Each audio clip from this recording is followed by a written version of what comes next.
Hello, everyone. This is Michael Zupan from Byte-Size with another edition of the Greatness Delayed podcast. This is an impromptu edition that was called forth by my buddy Gabriel Galliani, news reporter extraordinaire, I guess. Also joining us tonight is my usual co-host, Gustavo. How are you guys? Everything's terrible. Everything's awesome, like in the Lego movie, man. Everything is awesome. Exactly. But yeah, no. Everything is nothing burning down. It's video. Right, just give me 1 second. I'm gonna post this on Twitter since we're live here. The link is already posted, by the way. And then I need to close some windows so I don't hear ourselves. Okay. These are the live issues that we face sometimes, ladies and gentlemen. Like every time. I posted it on Twitter, Gabe, so you can grab it from there. I already did it, man. Okay, great. All right, so normally we start this show off by talking about the video games we've been playing, but we're going to take a very different approach tonight because a very huge story has been breaking out today, and I've been doing my best. I've been out most of the day, but yet I have still been dedicated to bringing this to you guys, small details as they've been coming out, and Gabe has also been doing some legwork of his own. But as of the current time, for anybody who is not aware of what's been going on, the video game news discussion website NeoGAF, everybody knows it, they love it, hate it, whatever. It is a major entity online for the video gaming community to talk about games, to have people who work in the video game industry to reveal information, to talk about certain things that most people don't really know about yet. And the story began, as I wrote on the website earlier today, with a sexual assault allegation being made against Evilore, also known as, well, his real life name is Tyler Malka. And this guy's been at the center of controversy many times, and of those controversies, some were sexual in nature.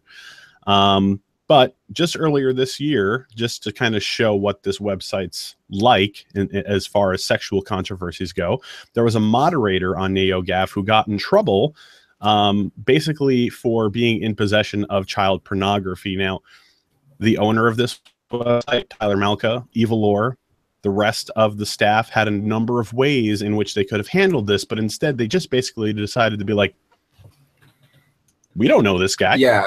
We don't know him. We don't know who he is. Even though there's a problem with that, though, because Mr. Malcolm himself donated $1,000 to this moderator at some point. So everybody's saying we didn't know this guy personally. Obviously, full of shit. Okay, at least Tyler Malka was. All right, but anybody who dared to discuss this issue on the NeoGAF forums, banned instantly. You know, the threads were locked, shut down, removed, whatever. Now, back to what's going on right now. Let's see here. I'm kind of losing myself here. Okay, yeah. Back in like 2012, he bragged about grabbing a girl's ass. And when he was pressed about this, his response had pretty much been, hey, you have to consider the context of the situation. It was a big party, blah, blah, blah, blah, blah. He was in Spain at the time. He's like, oh, it's the biggest party of the year. Everybody's drinking, whatever. He just kind of waved off that issue of consent as like, you know, it's just expected. Now, this time around, as of a few days ago, he's being implicated in another sexual assault. Now, the allegation was posted by somebody who has been left nameless for the posting of these screenshots from the Facebook. Brother of the victim. Yeah, and the brother posted them, the sister, whatever. She wrote, I remember a man who claimed to be my friend going on a road trip to New Orleans. In NOLA, we drank and had fun, and one night we had been drinking in our hotel room, and I got sick. I was throwing up and decided to hop in the shower to feel better. I was surprised when he got into the shower fully naked behind me. I had a boyfriend at the time and didn't think I had given him any reason to believe I wanted this. I don't cheat. So I told him that it wasn't okay, that I was sick, that I had a boyfriend, that I didn't want that. He got out and slowly started resenting me, being mean to me, ignoring me in a city he drove me to. I couldn't wait to get home. I couldn't tell my partner for fear that he would claim I led him on. My relationship with my boyfriend suffered, and we broke up soon after that. She goes on basically to say that she couldn't come out about the situation because of all the unknowns. She was scared, you know, which is something is very typical in this situation, especially for somebody who is known so widely online by such a rabid and even toxic community online. So, but she had enough, she said. She didn't want to be silent anymore. Actually, what I saw those posts, and then what really caught it was that some of her friends, I guess, presumably, they replied and saying, "I'm so sorry." Like, they were offering her support, and then she said, like, "Fuck it, Google Evilore." Yep. And somebody told her, stand up and name him anyway. Time to take your power back, sister. And she said, at first, not right now. I don't want to go there. And then she said, fuck it. What I didn't, and like that image was actually the first thing that I saw, and then what kind of took me by surprise was when Gabe had posted a tweet, like an archive tweet for a deleted thread, and it was the person's brother, right? Yes. That had made the thread, but it had gotten deleted, is what happened, right? Instantly. And then I was like, oh, geez, that's because it was like the exact same story, because he basically quoted from his sister's Facebook, and then that's when I was like, oh, Jesus, because like yesterday seeing the image was like the first time that I was like, oh shit, because I hadn't heard of the incident in 2012 until today, until like earlier in the evening. Yeah, and apparently there's supposed to be a statement coming at some point, but Gaff's like overloaded, and Gaff is extremely overloaded. Like most people can't get onto it, and for the people who have been able to access that site, at least temporarily, looking at the page of staff, the only admin left at this point now is Evilore, because people have been jumping ship. Now, I think there has been some other situations, though, where it hasn't been just resignings that have been happening, and I think, Gabe, you have something to say about that. Yeah, sorry, I was posting the link about the moderators leaving. Yep. So this is nothing official, but there's some stories going around right now regarding that, and apparently this is all, I should say, allegedly, for saying anything, but allegedly Evilore tried to convince all the mods that what happened wasn't assault, but it was something. Okay, I'm gonna have to read this because it's too fucking crazy even for me. So Lore legitimately tried to convince the mods that it wasn't assault, but some love triangle thing involving a cult. Okay, they didn't buy it, so they left. This is the story going around in the sub forums right now. Okay. And then another one, he's totally blaming the girl, saying she was jealous because of the aforementioned love triangle, whatever the fuck he pulled from his brain. Now this, although unconfirmed, the sources seem pretty legitimate. So whatever, man. The thing that I don't understand, though, is that this isn't the first time that this guy has been implicated in very heinous things of a sexual nature. So, 2012 forward, after where he's, bragging about grabbing some girl's ass, that's fine. But once we get to a point where all of a sudden we are in a post Harvey Weinstein gets in trouble world, all of a sudden now it's holy shit, we can't be affiliated with this whatsoever. Let's get the hell out of here. I have a major problem with that. I don't think that Evilore is the only person who really should be having a finger pointed at it. I mean, as far as the sexual assault, yes, absolutely.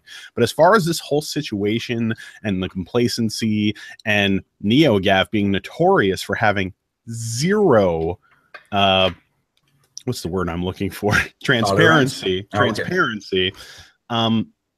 Every single one of these people probably knew. Most of them, at least, anyway. I mean, I'm sure it wasn't just like, this guy's a mystery to me. I don't talk to this guy at all. Yeah. People had to have known that there were stories like this. And these are just the two things that we've heard about. I don't want to sit there and say there has to be more. I mean, there doesn't have to be more. But if somebody's comfortable enough to walk into a shower naked behind you, even though you're sick and they know you have a boyfriend, and you're just out getting drunk and partying, you think it's okay to just start grabbing people. I'm sure I'm personally the explanation he gave, more. The explanation he gave was that basically this girl asked him for a drink, and he was like, so I grabbed her ass so she would understand that I was not a target, as in I wasn't there just to buy drinks. Like, what the fuck? He's like the most socially retarded man I've ever seen, if that's true. Right. And that doesn't make any sense to me. I don't think that makes sense to anyone. And the fact that he's been able to just basically wave this all off for so long is very troubling.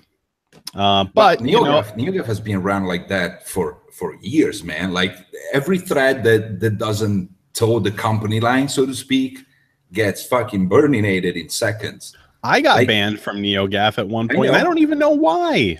Yeah, last week I was following a thread about like what was it? I think it was about Weinstein, however the fuck you call him, and basically there were a couple people disagreeing with Evilor, but civilized people that they weren't like, fuck you, you're wrong, because he posted in the thread.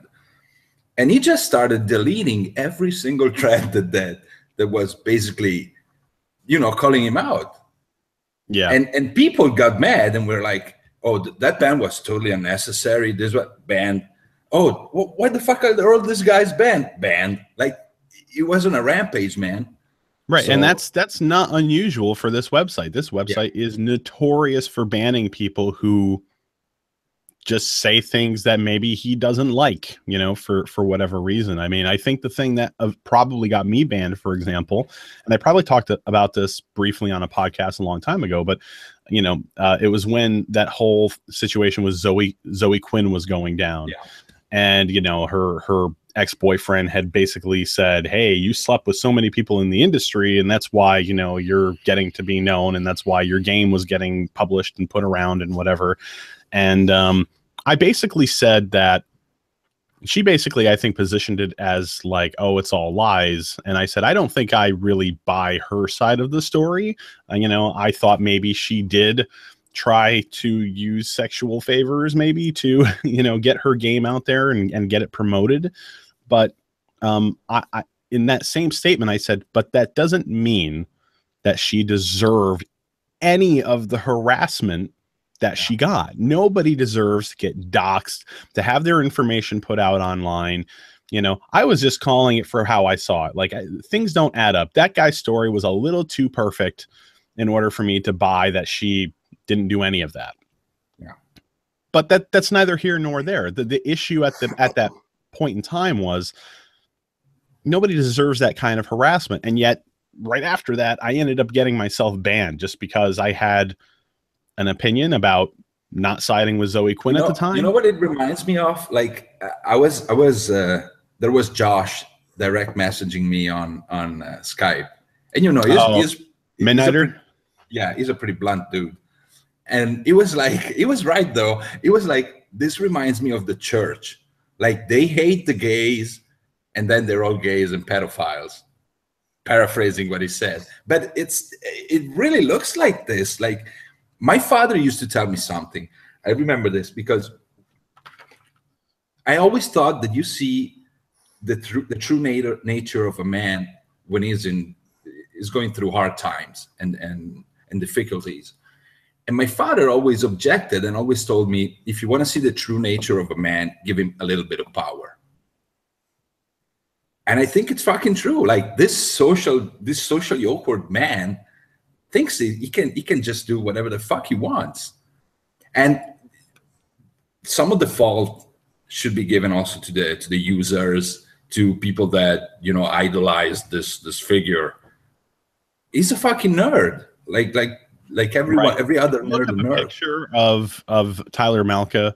Like 98% of the pictures that you see are that he's this slender, well-dressed man. And if you he poses totally as an alpha male, which he isn't. But if you find older pictures of him, he was an overweight male who was, yes, a quote-unquote nerd. So between becoming famous for NeoGAF and for having a position of power, and also, you know, losing the weight and probably gaining more confidence about himself, he probably felt like, hey, it's time to party. You know, why not grab a girl's ass? Like, you know, I have the looks, I can do it now. You know, I'm not going to be shunned. And what are they going to say? Like, they're not interested? No. It then becomes an issue of, you have no clue what the fuck consent means. You can't wave off a grabbing of the ass as, well, this is why I did it. It doesn't matter. You don't touch people sexually. Well, like, I don't know why people on this planet have such a hard time understanding that. Like, the whole Harvey Weinstein thing just, you know, reeked of creepiness and desperation, and because this man had power, you know, and he used that power to make people feel uncomfortable. Like, hey, if you don't help me out, I'm not going to help you out. And not only will I not help you out, but I'm going to make sure you're going to get fucking blacklisted and you'll never get hired in this town again. Right? I don't think he had the power to do that, this Tyler Malka evil lore, but certainly enough that if somebody were to come forward and make a story about this in a pre-Harvey Weinstein, you know, goes, you know, his story gets broken world, it wouldn't have been good for this person. You know, this girl had every reason. This came out because of the Harvey Weinstein thing. Everything is coming out because of the Harvey Weinstein thing. You know, the Me Too hashtag. Yeah, and you know, this is like, I think this is the first major story in the video gaming community, however, where this sort of level of sexual deceit has been broken. I don't know if there's been other stories or not in the video gaming community, but this is quite big.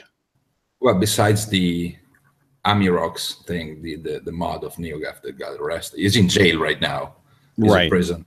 And there was, I'm pretty sure there was another one before him.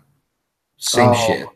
I know who you're talking about, where like he had made some comments about to someone who left the forum eventually, who was a victim of child abuse, I believe, or child like fondled and raped as a child or something. And like the mod who eventually left had made comments about how basically defending pedophiles. That's what the when you research the story that happened from July about the Amarox guy or whatever his name was being this was another mod. This wasn't even right. No, I mean, but what I'm saying is that when you research that story and you look at what people were saying about that story last July, or this past July rather, a lot of people are saying like, yeah, you know, NeoGAF are pedophile sympathizers, basically.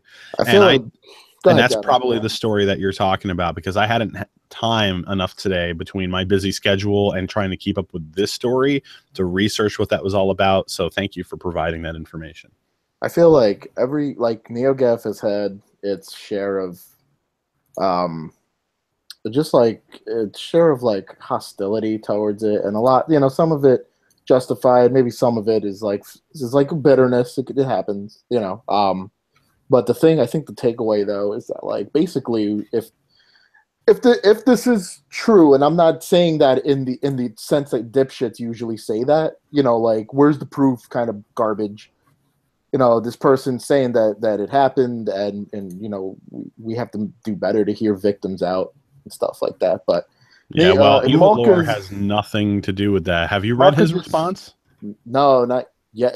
The statement came out, like you said something? Well, no, earlier on the forum, earlier on, I think it was October. Oh, you know what? My point. Oh, I know what you're saying. I know which one. But basically, my point is he's proven every like person who has had cause to kind of like shit on the forum, like, right, he has given them cause for that, and that's not even the real lying issue. The issue is that he, you know, allegedly committed this like garbage act to someone because he has no sense of restraint. And the thing is too, and you know, like it's funny because I to really try to have perspective on it, and like I don't want to just like settle on like personal text about like the guy, but you know, he has also, while he like touts, you know, progressivism on the forum and stuff like that, like he's also, you know, exhibited some pretty sketchy behavior, like Gabe even talked about, like just acted because on the forum, like you can disagree supposedly with people on the terms of service, but as long as you have discourse about it, it's whatever. But Gabe like pointed out that, and I've seen it happen too, where the person disagreeing isn't just saying "fuck you," like they're trying to make a point and they just take a ban anyway because Evil doesn't like what they have to say. And you know, I've been on that forum since 2009. I've posted there a lot and all that, and there are sub communities on that forum, so it's not just like the gaming and off topic. So I've posted in like sub communities, like I posted in the sports threads and Giant Bomb threads, and you know, like that's kind of what my feeling generally is, not just for what happened to this person, but that like I met good people on that forum that I talked to outside of that forum, and it stings now. There's like this weird like cloud in the air now. That's just kind of we all basically met through NeoGAF in some way or another. Yeah, like in a roundabout way, one way or another, but in an extremely roundabout way. But yeah. But the point is still, it's just like, you know, like it stings and it's just it feels bad now. You want to take a shower? Just not as long as Tyler Malka's around, right? Oh, jeez. Yeah. cover your buttholes. Don't drop the soap. It's not funny. I mean, it's, you know, but we all have to find humor in some situation somehow. But yeah, this well, whole the humor is that this forum is going to if allegedly go up in flame. Not allegedly, but like who knows what's going to happen. I don't think IGN is going to buy it for sure. They're buying everything. But yeah, you know, that's that story. His stock's going to hurt because people, you know, there are people jumping ship. And I think the thing is, too, my other takeaway here is that it's because, like you were talking about, like, there were some people who kind of had, like, a cult of personality behavior towards him. Yeah. And that's something that that behavior doesn't, it never sits well with me. Like, I've seen people act around, and I understand, like, there are like developers and personalities in gaming in the industry who have made like your favorite products or told your favorite stories and stuff, and you can't help but want to revere them, but you know, you have to kind of find the line with that. But why was this guy ever considered anyone's hero? For like what reason? Like he had a fucking forum. I think it exploded back when there was that developer of that game, Too Human was the game. Oh, that's basic. Yeah, the Dennis Dyack incident. Exactly. I think that's when he got the boost. I can understand a boost in popularity, but to like people had like beholden him as like this god in the gaming community. Yeah, he basically told the developer to fuck off, and it was considered a bold move or something. So my eyes cannot roll into my head hard enough right now. Like I think part of me too, and just thinking about it all, like I feel culpable in some weird way, and like I told you before we started, I know it's like a weird like logical leap for it, just because like this dude that leads like one of the biggest gaming forums on the internet, and I posted in it like fucking nothing happened, and he exhibits this shitty behavior, and I know it's almost a selfish way to feel, but like I can't help but just want to actually like for real be done with that forum. Not only that, but the three of us know somebody who has been railroaded by this guy. That's true. Yeah. I mean, this is a skeevy dude, and there's a lot of shit that goes on behind the scenes with that website that a lot of people aren't aware of. And if you want any idea as to what goes on that website behind the scenes, if you just want an idea, if you want to open up that curtain and see the wizard standing behind it, you just have to consider how pro Sony all the conversations on that website are. And you start talking about Microsoft, things do not usually go well for you. You usually get yourself a little ban. Just ask our old friend Josh, who used to be with us on the podcast many, many moons ago. I mean, it's true. It's true. Very true. The other big explosion of the website was during the PlayStation 4 reveal, the Microsoft reveal. it took a direction of popularity. Like I remember Yoshida doing the Banderas meme move in one of the PlayStation 4 promo. Which, like, oh my god, yeah, like, remember that? Like that was the time. I was talking to the guys on this NeoGAF chat that I'm on. He should have totally sold the website during that time. I bet he regrets it right now, like not selling. Yeah, it is kind of funny, the whole. He's gonna have to sell it, I think, if he wants this thing to thrive, and if he wants to be able to, maintain any sort of anonymity. Not anonymity, but I mean, if he wants to be able to hold on to some stocks and still have some money at the end of the day, he's gonna have to sell this thing to someone else. I don't see anybody reputable or anybody who actually gives a shit about integrity. I already have people talking about, like, oh, we're moving to Discord. I have Discord open right now. Actually, I just accepted your friend request, like, on Discord. But people have been like, yep, I'm jumping ship to Discord or finding another forum and stuff like that. Like, his stock's hurting, right? And he hasn't said anything yet. He has not made his official statement. No, actually, but that's because... Wait, I have to make a correction because I see I know the guys from the chat, as I call it, are listening or watching whatever they're doing, and they got pissed because I said chat. I should say the Telegram channel. Oh my god! Is this the underground you're always talking about? Yeah, it's fucking super underground. Are you like the fucking reporter from Deus Ex Mankind Divided? He's probably on a fucking old locked IRC channel that he like chilling in the sewer. You're too young for me. I use ICQ. The one that you would see. Oh, I remember ICQ. Yeah, that's the one that most people try to use for cyber sex. Exactly. Since you can search people locally with that one. I remember that. So have fun with your cyber sex chat, my friend. Yeah. Now we're gonna have to throw you under the bus, you Italian bastard. Exactly. You know where to look for that guy now. He's in Italy. I do got a beef with Italy, actually. Y'all chased Ozzy Argento out of the country. Dude, you saw that story? Don't even get me started on that. You saw that story? That's so fucked up. Yeah, but... It's sort of related. So if you don't know, Ozzy Argento, she's an actress and the daughter of famed horror filmmaker Dario Argento. And... Exactly. She was another person who came out with the Harvey Weinstein allegations, and she actually biographized that in her movie Scarlet Diva, which was made like 15 years ago. And there's a scene with her character like getting like molested by a movie producer, which I guess was Weinstein, and she came clean with it. And supposedly, like, she's eating shit for it in her own country, and because she had a relationship with the guy for 5 fucking years. Everybody in Italy knows that, and she can't bullshit her way like she does with other countries that don't know her. But okay, but so I'm not saying she's not being a victim. However, the thing is, a relationship with someone for 5 years does not inherently mean that everything that went on within that 5 years relationship exactly was wanted. If I was to go upstairs to my wife right now, and I was to be like, yo, I'm feeling frisky. And she was like, not tonight. And I was like, well, fuck you, pull your pants down. This is happening.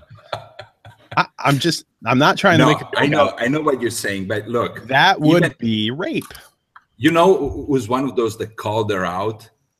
Her ex-husband. And they left in good terms, okay?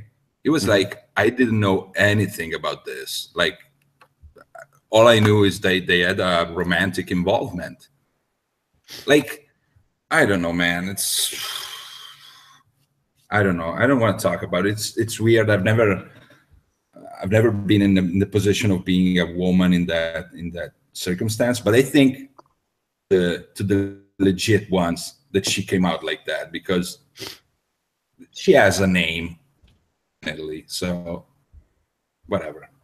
But that whole sort of situation just sort of reeks of, like, when you see someone who's wearing like a low cut shirt and a mini skirt and you're like, hey, she was asking for it. Like, that's no, I'm not saying that. I know you're not saying that, but I mean that point of view that Italy seems to have because she has a reputation seems kind of fucked. I don't know. I'm super mad at how I'm seeing the articles like unsurprising reaction by the Italians. What the fuck are you talking about? Like, I don't know why people still think that. I don't know. They have this skewed image of Italy. Talk southern Italy, like far south in Italy. Yeah, there is that problem of men overpowering women. It's undeniable. But that's a tiny part of Italy. Like for me personally, being grouped into that ensemble, if you want. Well, probably a lot of it has to do with how entertainment over here portrays Italy, because everything is about the mob, and every fucking mobster has a Gumar, you know. Exactly. So it's, you know, there's no respect for women, and of course Tony Soprano, and you know, so on and so forth. There's just that whole scene of Italians in the entertainment industry has basically solidified in Americans' minds the fact that, yeah, we're either mobsters or fucking plumbers with big porn stash. That's what we are for the world. Fuck it. This is the worst porn stash either, too. Yeah. God. Yeah. So I just found out, by the way, this is unrelated, but it looks like The Escapist died the other day too. Okay. Oh wow. Different reason. They haven't really said a reason. They just said, meh, there hasn't been a lot of stuff going on. This is pretty much the end, but we'll try and keep the forums open, guys. I haven't opened that website in probably 10 years. Well, because they were also a compromised website, so you know, that's the thing. You dig deep into any of these websites, whether it's NeoGAF. I'm sure if you were to dig into IGN, GameSpot, or whoever. No, man, IGN runs a charitable service now for games. Right. That's true. I'm so gonna fucking move that slider all the way to the left every time I see where do you want the money to go? You know? Yeah. So, I mean, this is what we opened the show with tonight. I mean, where do we go from here? I mean, obviously, Evilore has not even made his statement yet. We don't even know if this motherfucker's going to make a statement yet, even though allegedly there's going to be a statement and he's working on it. But, you know, let's say he makes a statement. Number one, question one, does it matter at this point? Okay, well, I'll feel this. Typing. I was saying the number one question is, if he makes a statement, whatever his statement says, does it even matter at this point? Oh, wow. Oh, unless he's super innocent with fucking fireproof like evidence that he did nothing and he was actually assaulted, like that would be the optimal scenario. But he's a smart motherfucker. I actually, in error, I think on my website posted a response that he made about something about sexual allegations on October 6th. And his response to something was, no evidence at all, no corroborating testimony, no behavioral red flags. So far, this is nothing like other recent industry scandals. So, I mean, he knows a lot about the process of how all this stuff works and how it works legally and what legs people have to stand on. I'm really curious to see if he's scared. But the fact that all of his staff have pretty much just walked out the door is pretty much going to negate anything that's going to come out of this guy's fingertips when he writes his response. Yeah. I think that is probably the biggest red flag for anyone. As I posted on Twitter, it looks like, you know, when the ship catches fire or goes down and all the mice suddenly they're the first to get the fuck out of there. That's what it looked like with the admins and the moderators. So I wonder if he's alone in this. I wonder if some of them did it because they knew actually something, like, because I have to imagine that under the curtain you get to be a little more candid, you know, with your friends and whatnot. So I don't know. It's a problem if people knew it, though. People knew about that.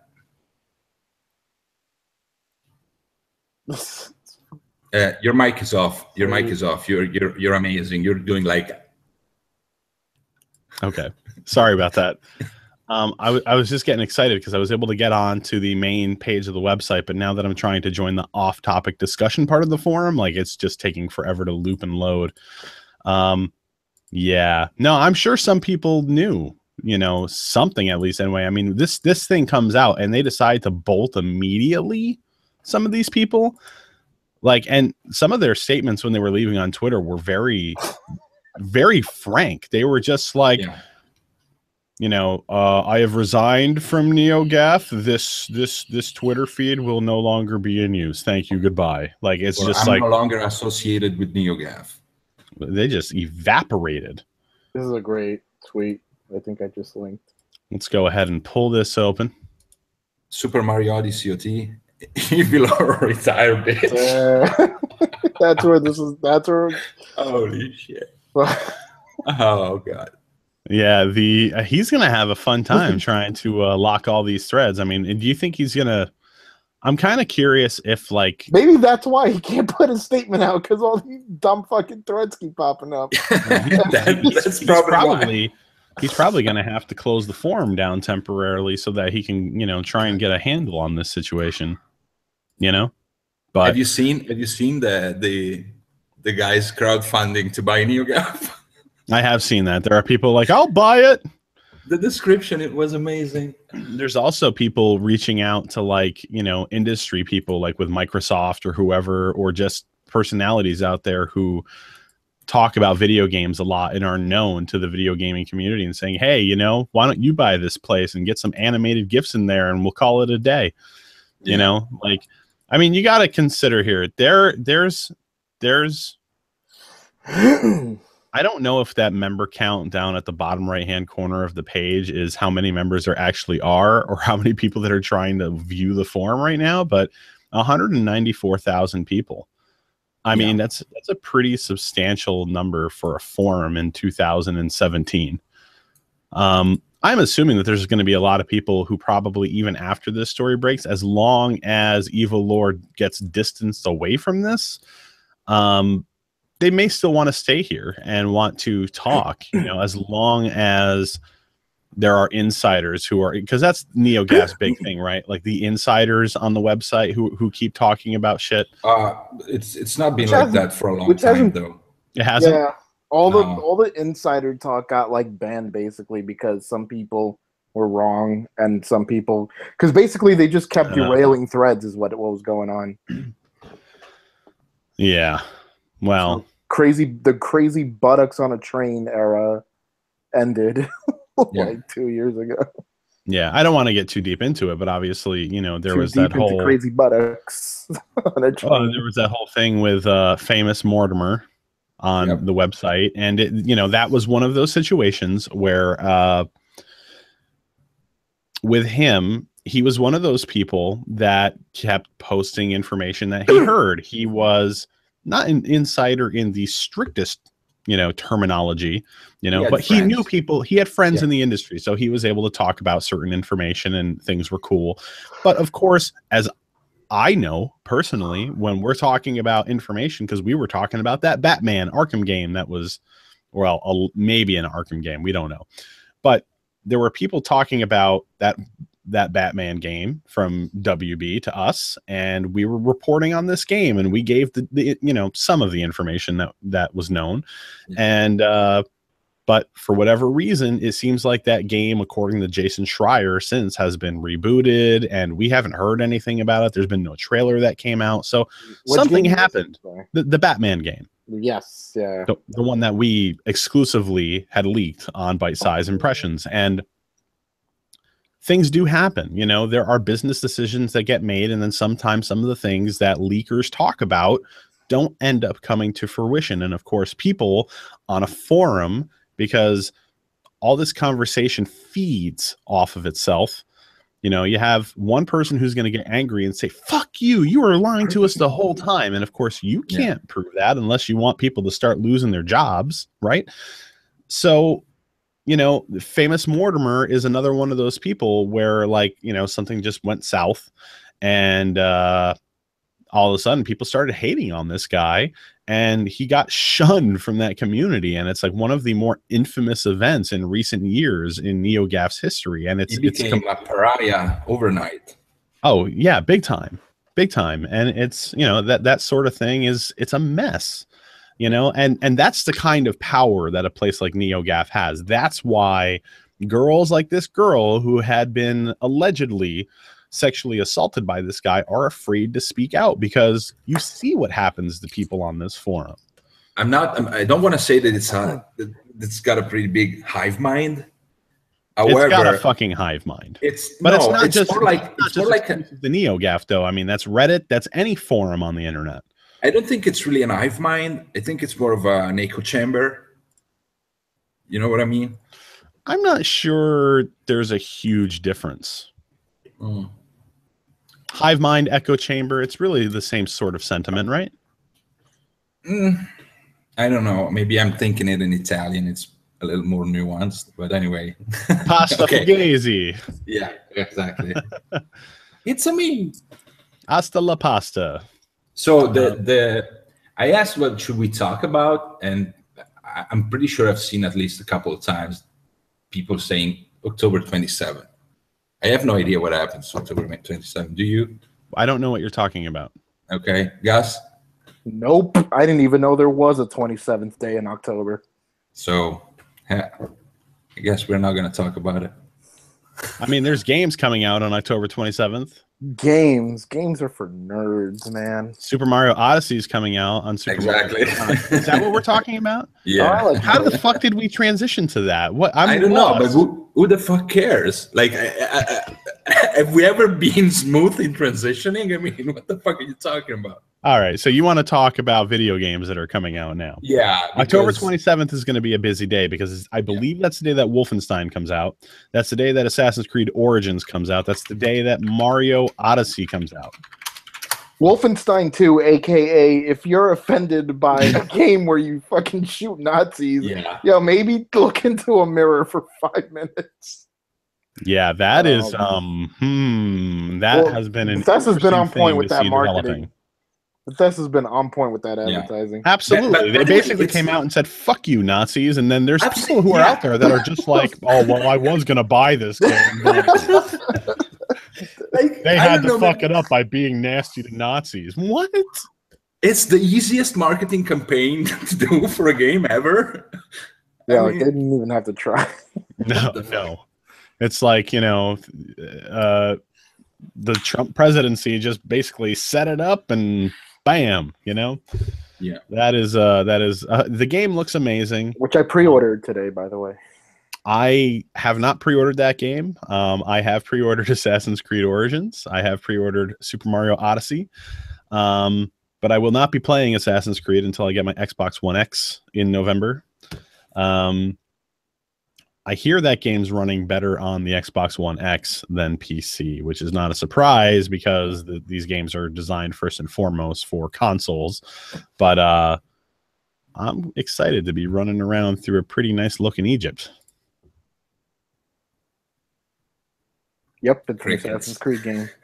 No, actually, like I'm not gonna get it. A lot of changes have been made too. Come on. I'm not gonna get it for the day it comes out, but that mode where like they try to teach you like actual history, I guess, in ancient Egypt, that's pretty cool. Yeah, it's not going to be there at launch. It's going to come like early 2018, but it's a mode where basically I think they call it discovery mode. Like, you don't want me to buy this game, Ubisoft. I mean, it's a mode where like, yeah, you don't have to engage in story or like battles or the sneaking around or anything like that. You just get to walk around Egypt and like things that you come across, it educates you about ancient Egyptian culture. And for someone like me who has a lot of interest in ancient Egypt, and I always have, I think that's that's amazing. You know, have you seen the modern day stuff before I spoil anything? No, I haven't seen a lick of it. I don't know how much it's supposed to be in the game. You want to know about it? Well, as far as like, are you going to spoil shit for me or what? No, I just saw a couple images. Oh, well then, if you're just talking about pictures on the internet, go for it. It's apparently that the modern day character is a girl, and it's third person, and you're free to go back and forth whenever you want. That's what I've read. But I'm not following that game. So. That's another change that I guess that they've made for the game. I mean, they've made a lot of changes. I mean, I guess those follow missions that you have to do, they're not auto fail anymore. Like, the game is adaptable. There's a lot of feedback that they took into consideration, I guess, in regards to this game. One of the things about Assassin's Creed, though, is the fact that it's supposed to have, and this is a major conversation that we have to get into, and Gabe, I can see the smile on his face right now because he's waiting for it. And I think that's why he's pushing us towards this October 27th date and talking about games. Is there's loot boxes in the game. However, unlike all the other games that are coming out right now that are utilizing loot boxes, you are not able to spend real world money to obtain the loot boxes. It's only via the in-game currency that you earn by playing the game. You're not supposed to be able to buy this stuff. So I'm kind of actually curious to see how the loot boxes are actually implemented into the game. Is this still Assassin's Creed? Sorry. Yeah, it is. It's still Assassin's Creed. I know you're paying attention. Yeah. I turned around and watched the Yankee game for a second. Oh. Are you disappointed that you did that? Yeah, he's disappointed. They are down 1-0. I'm kind of come to terms with the outcome of this game. Like, if they lose, it was a good season. I'm proud of this team. Yeah, exactly. Anyway, you're talking about Assassin's Creed, and you're talking to me about loot boxes. It's got loot boxes, but you cannot buy loot boxes with real world money. Apparently, excuse me, loot boxes. I'm talking about a team, and you're talking about loot box. Actually, loot boxes have been quite the point of contention this last That's what I fucking said, Gus. If you were paying attention. Yeah, but that's why the Assassin's But you were talking about thing. it for Assassin's Creed, right? No, I'm talking about it's been brought up on several games already, like the topics of conversation, like Forza's shitty. Yeah. Actually, they went back to the original mode that they usually because they received so much backlash about the system implemented in Forza. Shadow of War, apparently. Shadow of War was on a shit list though before even the microtransaction train because it has a sexy Shelob fucking spider. Not even because of that. I mean, that's just some dumb bullshit I didn't even pay attention to because it's dumb bullshit. But I mean, there was this thing going on where somebody in the development team, they passed away, so they decided to make DLC of this person as a character, like an orc or something in the game. So that's really sweet that they decided to memorialize this guy. However, they turn around and they said, we're going to sell you this character as DLC instead of just inserting him into the game through the powers of the internet. And of course, everybody was like, fucking what? Say again? What are you talking about? And they're like, no. Don't worry. We're donating the money that you spend on this to whatever charity. It's a good thing. So, but of course, the internet being what it is, people weren't just like, okay. They wanted to ask questions. So they asked questions. They said, so how much of the money are you going to get? Which is fair to do. And so I thought you were going to, they grabbed their pitchforks. But if they're asking questions about this, then I think that's fair. Anyway, continue. But yeah, I mean, they were asking questions. And then WB, it seems like with whatever answer they were providing, they were introducing a new inconsistency. Right. They were introducing a new inconsistency into their story each and every time.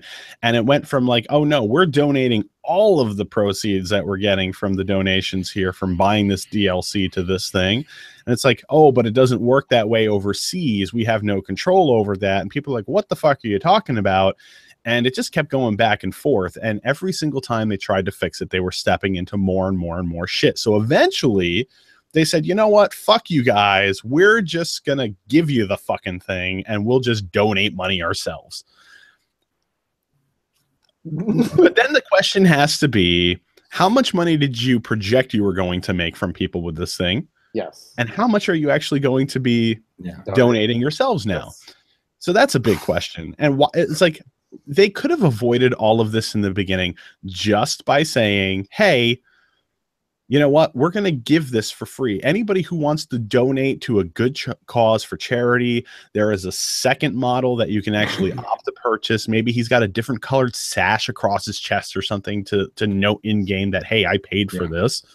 But that's it. You can have this because we're memorializing the guy because he's fucking dead.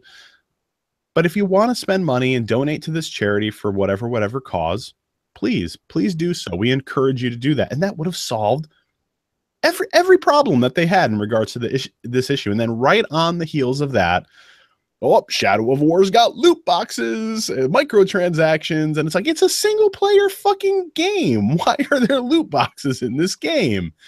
And I read something, and I don't know if you can elaborate on this. Apparently, like, it wasn't just typical loot boxes, but apparently, like, there's like a super secret true ending to the game that, like, I guess because you really have to grind away to get at it. It's a long grind. Yeah, that's what it all says, is that, like, a lot of people who have been playing the game, and I've played the game too, and I'm not very far, so I can't comment on the late game stuff. Early game, I don't seem to have any inkling to want to spend money on microtransactions. It's not something I ever do anyway, but I mean, it's not different than the original Shadow of Mordor game so far for me. But yes, when you get in the late game, they say that the grind gets to be ridiculous in the end game, and I'm super fascinated, and this is not me like at all criticizing you, Mike, because you wrote something recently on your site in which basically you were having a conversation with a friend, apparently, about, which was Gabe. There's no secret about that. Yeah, I figured like it had to be Gabe. About like it's always Gabe. It's always going to be Gabe. About like basically, you kind of had an introspective moment about playing these kinds of games that do these questionable practices, and it's just. I'm just kind of fascinated. And you still buy them, and this is just an observation and not at all a judgment. It's just kind of interesting to see as the years pass how like less kind of inclined. I don't know how to describe how you felt about that kind of stuff years prior, because you had a strong stance on it, and like with good reason. It's just, right. I'm just kind of, and then like when I read your thing, and then I think about, okay, like some of the stuff about loot boxes I've been reading, and I'm saying this as someone guilty of buying like a fuck ton of Overwatch loot boxes, like. And Wonder Woman action figures. Yeah, which are not loot boxes, but okay. Like I just had to throw it out there. Sorry. No. But it's just kind of fascinating how like part of me now is kind of like, I understand when people usually say, so even though they're so fucking condescending about it, they're like, well, just don't buy them. But you know, like, yeah, like I don't have to buy them, but the fucking loot boxes are exhausting also to like just keep thinking about. Sure. And I understand too. And I agree. And it's just because I get it, man. I get that game develop and like and there was that conversation because Visceral Games got another EA studio got taken to the back and blown out with a shotgun by EA. RIP Visceral Games, and then the conversation then shifted to how sustainable is like big budget AAA development where we can keep pumping out single player games like Uncharted and like Nier Automata, I guess, and stuff like that. And loot boxes and microtransactions have become like that answer, I guess, for studios to like which is complete bullshit. Which is complete to like kind of make that back. But then I think about the single player games that don't have that did okay this year. So I'm just wondering, like, maybe some studios are just better at budgeting than others. I don't know. We're railroading through this here. Let's back up a second. Okay. And we'll talk about the point that you brought up. We should totally talk about Blade Runner, by the way. I'm just saying. Right. Which for me was movie of the year and a fucking masterpiece, by the way. Anyway. What do you mean anyway? I just made the perfect segue. Wasn't it smooth as fuck? I don't even know what the fuck you're doing, Gabe. I'm just, because I have the guys in the gram that are telling me what to do. Gabe is just typing away. Clack, clack, clack, clack, clack, clack. Your underground people that you're talking about here is a bad influence on you, and you stop talking to him during the middle of the show because he's susceptible to people telling him to do stupid things. So what the point that you were touching upon earlier, though, which is something I do want to discuss because I know Gabe wants to have it out with me here in front of people. The conversation, though, that he and I are always having, it always goes something like this. Like, you actually bought that fucking game? And I'm like, yeah, I did. And he's like, why would you give them your money because they so and so and so? And I'm like, because I wanted to play the game and have fun, because I'm going to have fun playing the game. And he was like, man, you're fucking, what's wrong with you? And because I don't understand this hunger. Like, right. You can't resist the new game. Now, but to be clear, you're not wrong. You're not wrong. I never am. I am usually right. Very right. All right. Calm down now, Slugger. Calm down a little bit here. Like, you know, be a little modest at least anyway. Okay. All right. So you're not wrong.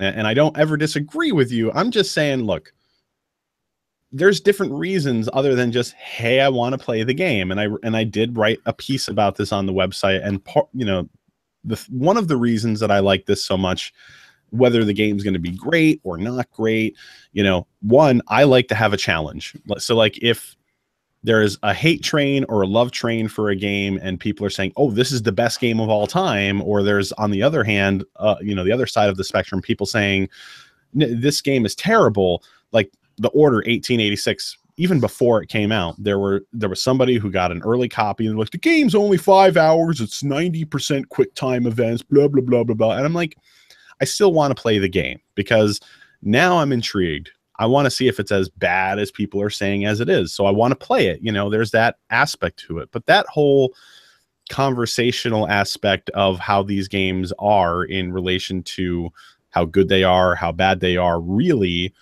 ties into another point why I like playing these games, is that I like the community aspect of buying these games and being able to talk about them with people online, because the gaming community is most alive when games first come out, right at launch time, good, bad, or otherwise. Like, that's when all the conversations and debates and criticisms or praises are happening. And I like to be a part of those conversations and interject my opinions on how I feel about those things. And it also kind of helps that, you know, I have a podcast, so I wouldn't have anything to talk about with these games if I wasn't playing them either. So like, I'm very passionate about games, more so than the casual gamer. So, you know, I want to have a hand in everything. I want to try everything. I want to have an opinion on everything. And I can't have those opinions if I'm not playing these products. So those are some aspects as to why I'm doing what I do. Is there another one? Oh, yeah, it's just, so he's not wrong, but I have my reasons too. But anyway, Gabe, I'm going to let you respond to this because I know you want to. You've been dying. No. My response, dude, this morning on fucking Skype, you were like, I'm going to throw you under the bus, motherfucker. Like, come on. No, I wasn't. I said, I actually told you, pull up the goddamn fucking Skype message right now. Yeah, because I told you, let's not even talk about this because I'm going to get mad. That's because you were mad. So get mad. Let's go. Let's go.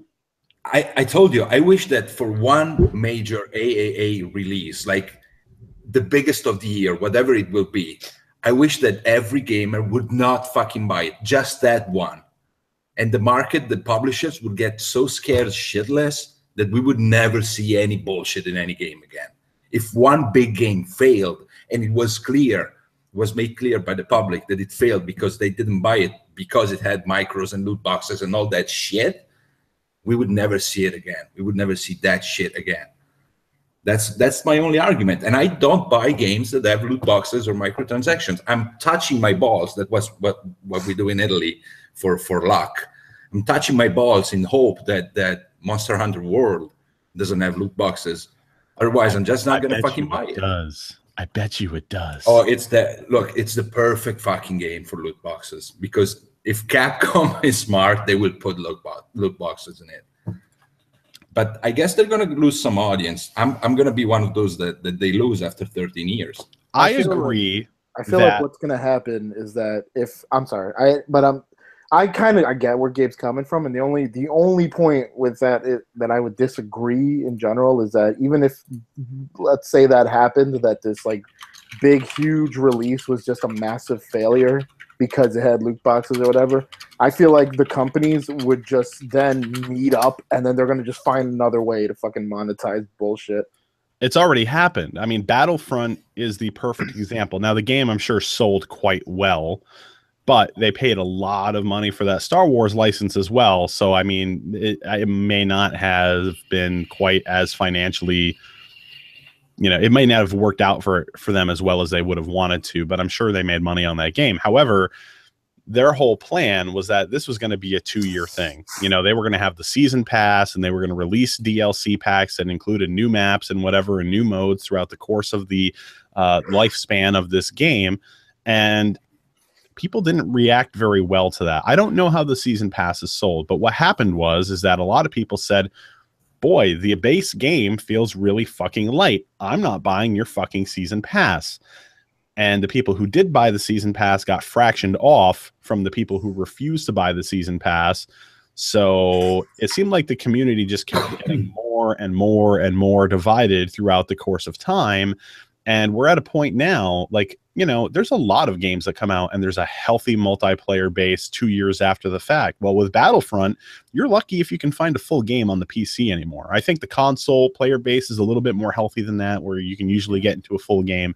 But PC's pretty much dead, and it's been dead. And it doesn't help the fact that on PC there's always, cheaters about and just exploiting the system. But, that's one thing that EA heard. Oh, shit. People did not like that. It did not go good for our game. It's fucking dead now. But it's because, like, I played the previous ones. I loved the previous ones. And I'm not this huge Star Wars fan, but I loved those games. This one, like, I didn't buy it because it seemed super light on content. Super light. And I got mad and I didn't buy it. And it's the same reason why after, I guess it's almost 20 years now, for the first time, I didn't buy a fucking Gran Turismo. I had the okay, I'm privileged in some way because I always have a chance to try games one way or another. But I buy all the shit that I like, even the shit that I could have for free. I make a point to buy it. Gran Turismo, I'm making a point not to buy it and to shit on it every chance I get. Because while what is there is actually good, they did the same thing that Star Wars did. They took away everything that made it popular. They took away what the fan base wanted. So I'm not opposed to change, but I'm opposed when you just take away. Like, yeah, what's good, what's there is good, but it's not $60 good. Right. And I applaud you for that. I mean, that's a perfectly good stance to take against these games. You don't want to spend your money on them. Don't spend your money on them. But, going back to your point about, like, hey, if only this game would fail, one of these games, publishers would understand, blah, blah, blah. Technically, Battlefront, the last one that was released, was a failure because the game fucking died because of the business decisions that they made for that game. Did that stop them from making Battlefront 2? No, it did not. Instead, it made them say, how else can we get money? Now, this microtransaction thing is obviously, the loot box thing is a big point of contention already amongst a lot of people. They're just going to find more different ways. I would also argue that the loot boxes is an answer to what has basically been people, I guess, not buying season passes to games, just like the season passes was the answer to, like, people not buying those fucking online passes for games, just like online passes were, like, there because, like, people were buying used games and so on and so forth. That's another great point. The silly part is that the season pass is basically a mega loot box because you never know what the fuck you're gonna get, right? Yeah. So technically, yeah, it is. They give you a general outline most of the time. Yeah, but I'm not even trying to might be able to expect, but you don't know how good it's going to be. I'm not even saying all that out of, like, a cynicism, but it's just like that's just how, like, ambitious these fucking publishers are, where they'll find any way to goddamn, like, monetize. Right, something. and we are well past the point. We are well past the point of publishers saying, oh, wow, they didn't like that, and then just being like, okay, we'll just make the game from now on, and that's that. That is going to rest in the domain of individual publishers from now on. Indie publishers. I mean, look at Cuphead. Cuphead has been in development for years, a bit longer than I think the 3 developers who worked on that game thought it was going to be. Yep. And it's because they didn't really understand the complete direction they wanted to take the game. After showing it off at E3 2015, they decided to change certain things so that it was a better game. And also the hand-drawn animation. It had to be authentic, so that took a lot of time too. But there's no DLC to justify their additional time or expenses. There's no microtransaction bullshit. Nothing. It's just the game. I wouldn't be opposed. I wouldn't be opposed to an expansion to Cuphead. I bought Cuphead, and I would buy the expansion. I want to support those games. Right. It's like the expansions to Witcher 3. I mean, those are great content pieces that are worth your money. That's why it's so good, man. Yeah. Like, I'm sorry, I didn't mean to blow up. I actually preferred Hearts of Stone, to be honest, but they're good both. Actually, but anyway, Witcher, I was telling you, Mike, today, that's why I bought it twice. Not because I need 2 copies for the fuck of it. Just I really want the ship to steer, you know, and get out of the sea of shit. I hear you, and that's fine. That's fine. You know, it's just my stance in these games. If I don't want loot boxes in my game, if I don't want the shit in the season passes, I'm just not buying the season passes. I'm not buying the loot boxes. Now, so far, yes, there is an inherent link between microtransactions and the grind factor in the game. There's a lot of people who walk away from games and saying like, well, it doesn't affect the game. Yes, it fucking does affect the game. It, from a very basic design level, they're trying to make a balance between the game is too boring to play versus it's so fun to play. They're trying to find, like, it never happened before. Like, before, if somebody made a game and the section was a grind, a chore, that was bad game design. Now it's fucking praised because that way you can sell the time savers. Right. Like, grind is now classified as content in games. It's God damn it. I don't know if I'm just too old. Like, I'm nearing 38. No, don't get me wrong. I hate this shit in my games. But but the thing is, do you know when this stuff had to have stopped? Back when there was that fucking horse armor. I know that full well. Yeah. If gamers looked at that shit and said, I got fucking shit for free on my original Xbox for my games because the developers just wanted me to keep playing their games, and that was the incentive. Now you want to sell me this little horse armor DLC? Well, then the DLC turned into DLC packs, and then the DLC packs turned into season passes. Season passes have given way to multiple season passes, which sometimes don't even include all the content that they're selling on day one anymore. And, you know, now they're going into microtransactions, and they're going into now loot boxes. That seems to be the next big thing. Do you remember, like, from here? 10 years ago or so, I don't remember this many big incentives to, like, even pre-orders. Pre-order and you get like a bumper sticker or some shit. Now it's like, and they fuck up the pre-orders too, like the infamous Batman case in which they completely fucked it up. The statues. Or whatever. There's no more a version of me that goes to a store and buys a fucking complete product. Like, I don't know. I miss buying a game and knowing that that's the complete shit.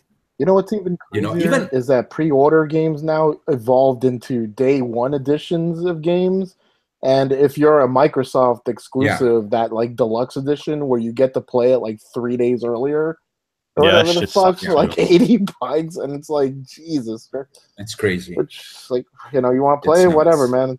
That's all you. But like, once upon a time, when I had the video game store back in fucking 98, like, people pre-ordered games because they would fucking run out. Like, people would pre-order from me like Final Fantasy VIII because there was a real chance that there would be no copies when they came to the store. You know, no copies left to buy. Now, I mean, digital distribution and all the technology that we have, and I don't know, man. But they found ways around that too, because now with the digital pre-orders, they get you with, oh, you can preload it. So instead of having to go to the store at midnight and then wait an hour to come home and install the game and play it, you could just have it preloaded and play it right at midnight. Except even that's getting a bit fucked these days, because midnight comes around and then you have to get a day one patch. And then because the servers are getting slammed because so many people are trying to download the game at that point or install their patches, you have to wait an hour and a half to play. Day one is a myth. It's day two at best. Especially if you're Halo Master Chief Collection. Right? Yeah. Oh well, that's day someday. That's someday. That's day spring of 2018. That game's fucking getting patched again. Yeah. Like what? For who? For the people with the Xbox One X. That's why they're doing it. People are like, we're so glad that 343 are coming back and they care enough to. But dude, come on. Microsoft said, hey, we want this updated for the, They cared so they're getting much paid for this. Broken ass net code for their multiplayer for that collection. Yeah. Or like, okay. You know what? You just hit the nail on the head, because gamers are fucking suckers. Yeah. No matter what. Yeah. Because people will respond in that fashion where they're like, oh, thank God this company came back to save us with a shitty patch. Yeah. And we just fucking accept it because of this cult of personality garbage. And that's another point. Back around to this right. shit. That's another point in this whole the studios are going to learn a lesson from who? There's people like us who are passionate, about games, right? Like us, who care enough to sit around and have these conversations and write things online and talk exclusively about video games on our Twitter accounts. Well, not Gus. He's half video games, half sports. But like, the average consumer playing video games, none of this enters their thought process. They they don't research this. They don't go online and enter these conversations. They see the commercial and they say, I want that one. They go to the store and they buy it, and they'll take it home and they'll be like, this is fun, and that's it. So if enough of us abstain from buying these games, are we sending a message? Really? Because we are severely outnumbered by the average consumer who are buying these games anyway. When I say enough of us, I mean 1 million or 2, okay? And I say enough. You're dreaming, pal. I know, but hey, I'm making a pipe dream. Because then the other lesson becomes, well, this studio made a game and they didn't succeed, shut them down, and then fucking devs go out of work, and then that's a whole nother fucking story.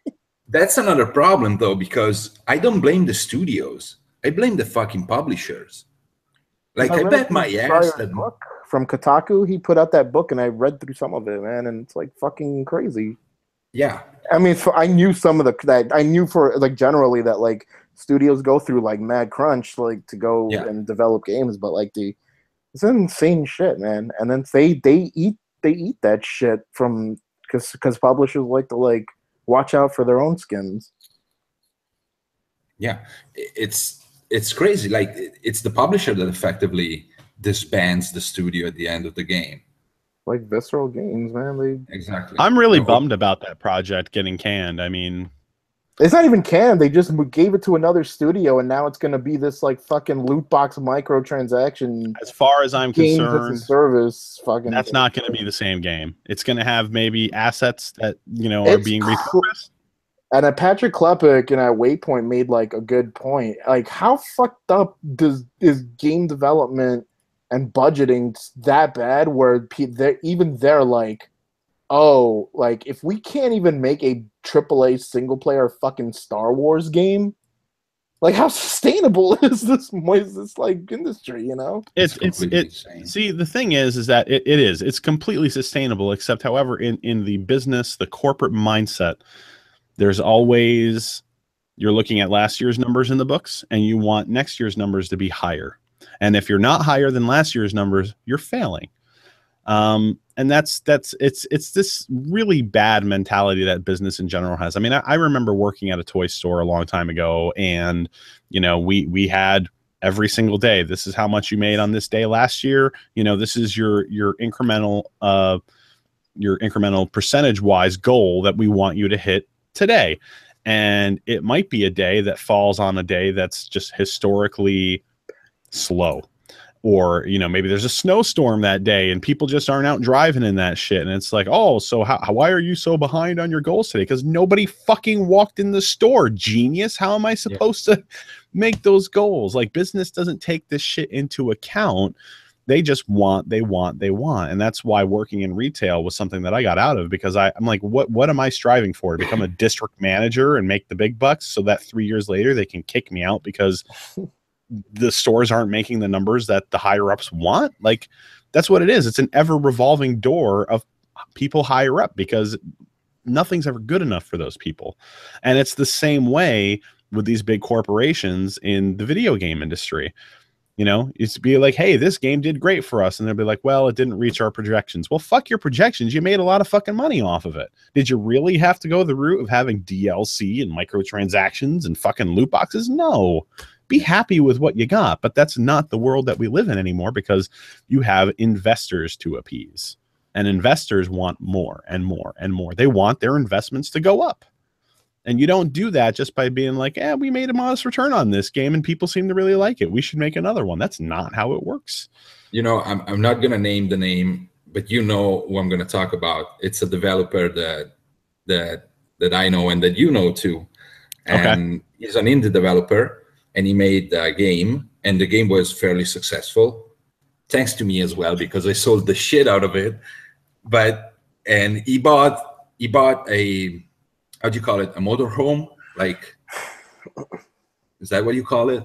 Like an RV. Like an RV, exactly. Okay. And he went traveling a little bit, and he's happy as fuck. And now he's making another game. Like, I love that dude, man. Like, he's my favorite developer ever. He's a cool guy. Yeah. And yeah, you know, it would be nice if that's how business worked. Yeah. It's not. That's just not the world that we live in. I wonder how happy, like, I have to imagine that for like an artist or let's call him a screenwriter, a writer, it's gonna be exciting.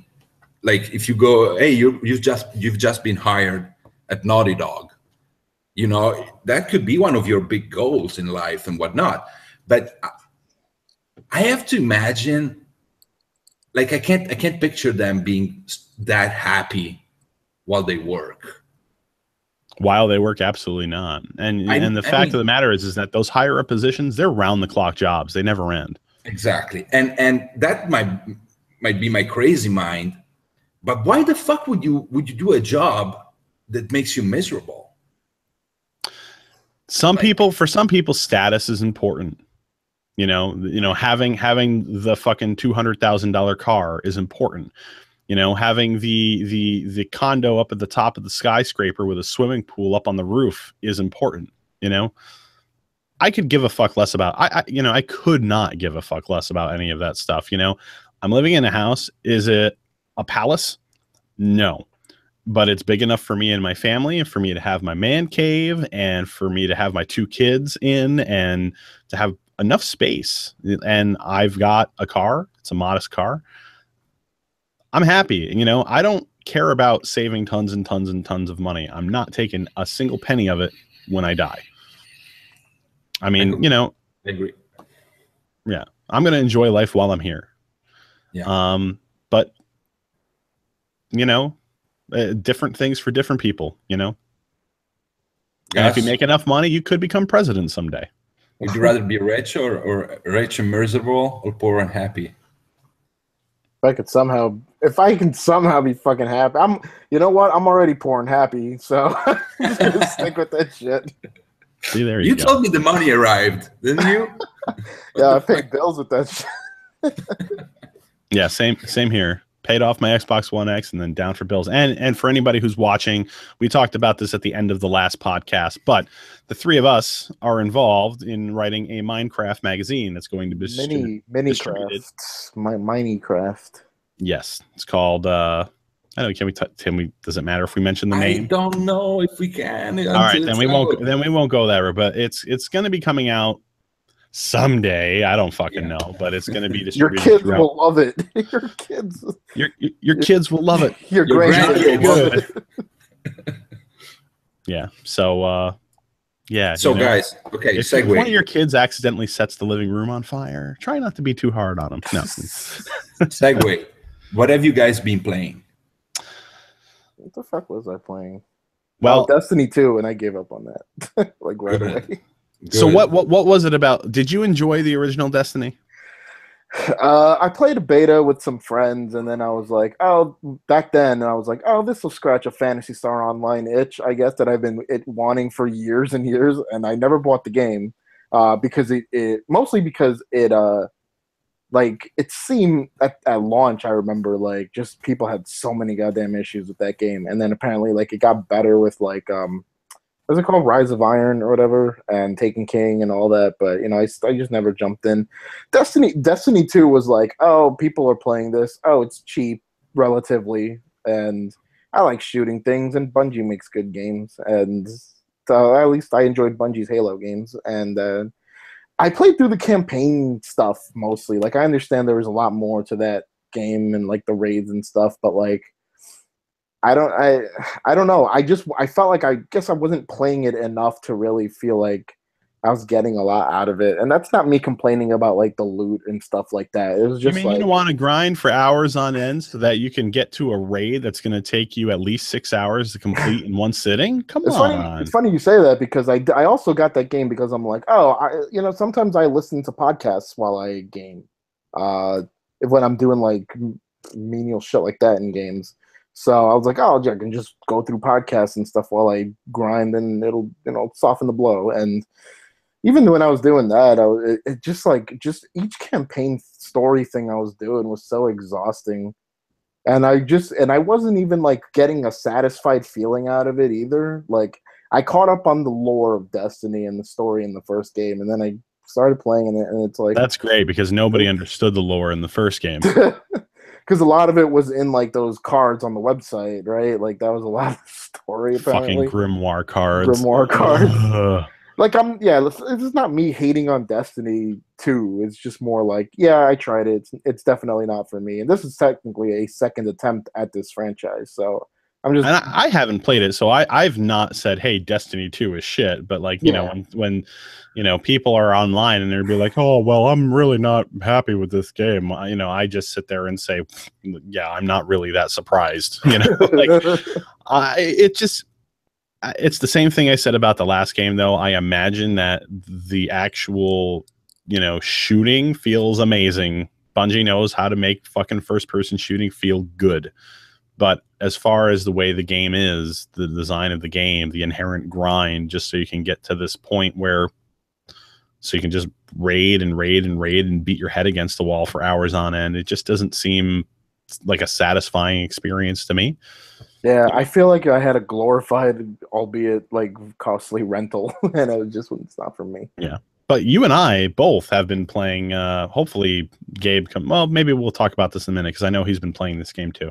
I have been playing this week South Park, The Fractured Butthole. I did not get that game. Yeah, I know you didn't really play the last game. I believe you said that you weren't really interested in it. I'm just like not. I understand people like still like South Park, and I'm not dumping on it. I just fell out of it, and I understand like that game. People liked it, and I can imagine why. Like it, how often do you get like a good licensed game? Like understandable budget, But if it makes, I just glossed over it.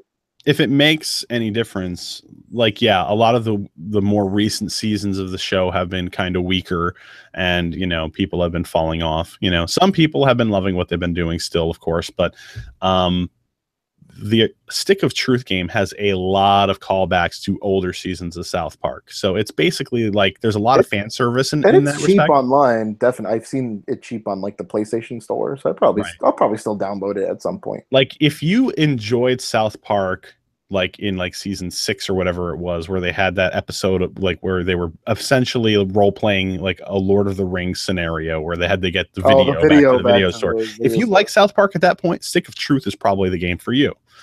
You know, it's kind of an old school RPG sort of mechanic. You have enemies on one side of the screen, you're on the other side of the screen, and it's just turn-based RPG. It's awesome. But yeah, I understand it's not everybody's thing. The new game is a little bit different. It's a lot like Stick of Truth, of course.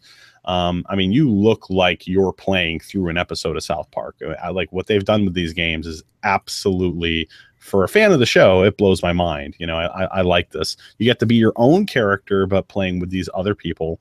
And this time, it's not, the RPG battle mechanic is different. Like, it's actually like a grid-based thing.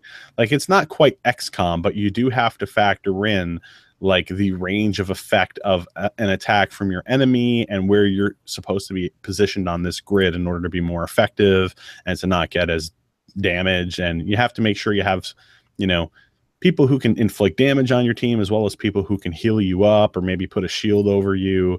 So it's a little bit more involved than it was in the last game as far as thinking about things that you're doing in battle than last time. So like, because earlier this year I was having so much fun playing Mario and Rabbids, like I'm kind of actually into this. So I'm having fun with it so far, and I think it's pretty funny and everything. So I'm not sure if I like it more than the last game, though. Like, Stick of Truth for me was a pretty solid game. But so that's one game that I've been playing. And now that Gabe is back, hey, Cuphead. I was checking the chat. The Telegram. No, the YouTube one, because I figured we had some viewers and there's people writing. Oh, we should remember to check it sometimes. So hi Taladia. And Taladia, hello. Chamele. Let me get on here. So Cuphead is amazing.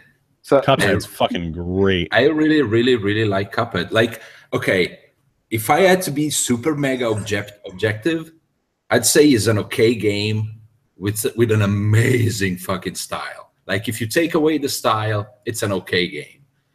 But the style is so much part of, like, it's so much part of the game that you can't take that away. Like, it's what makes the game.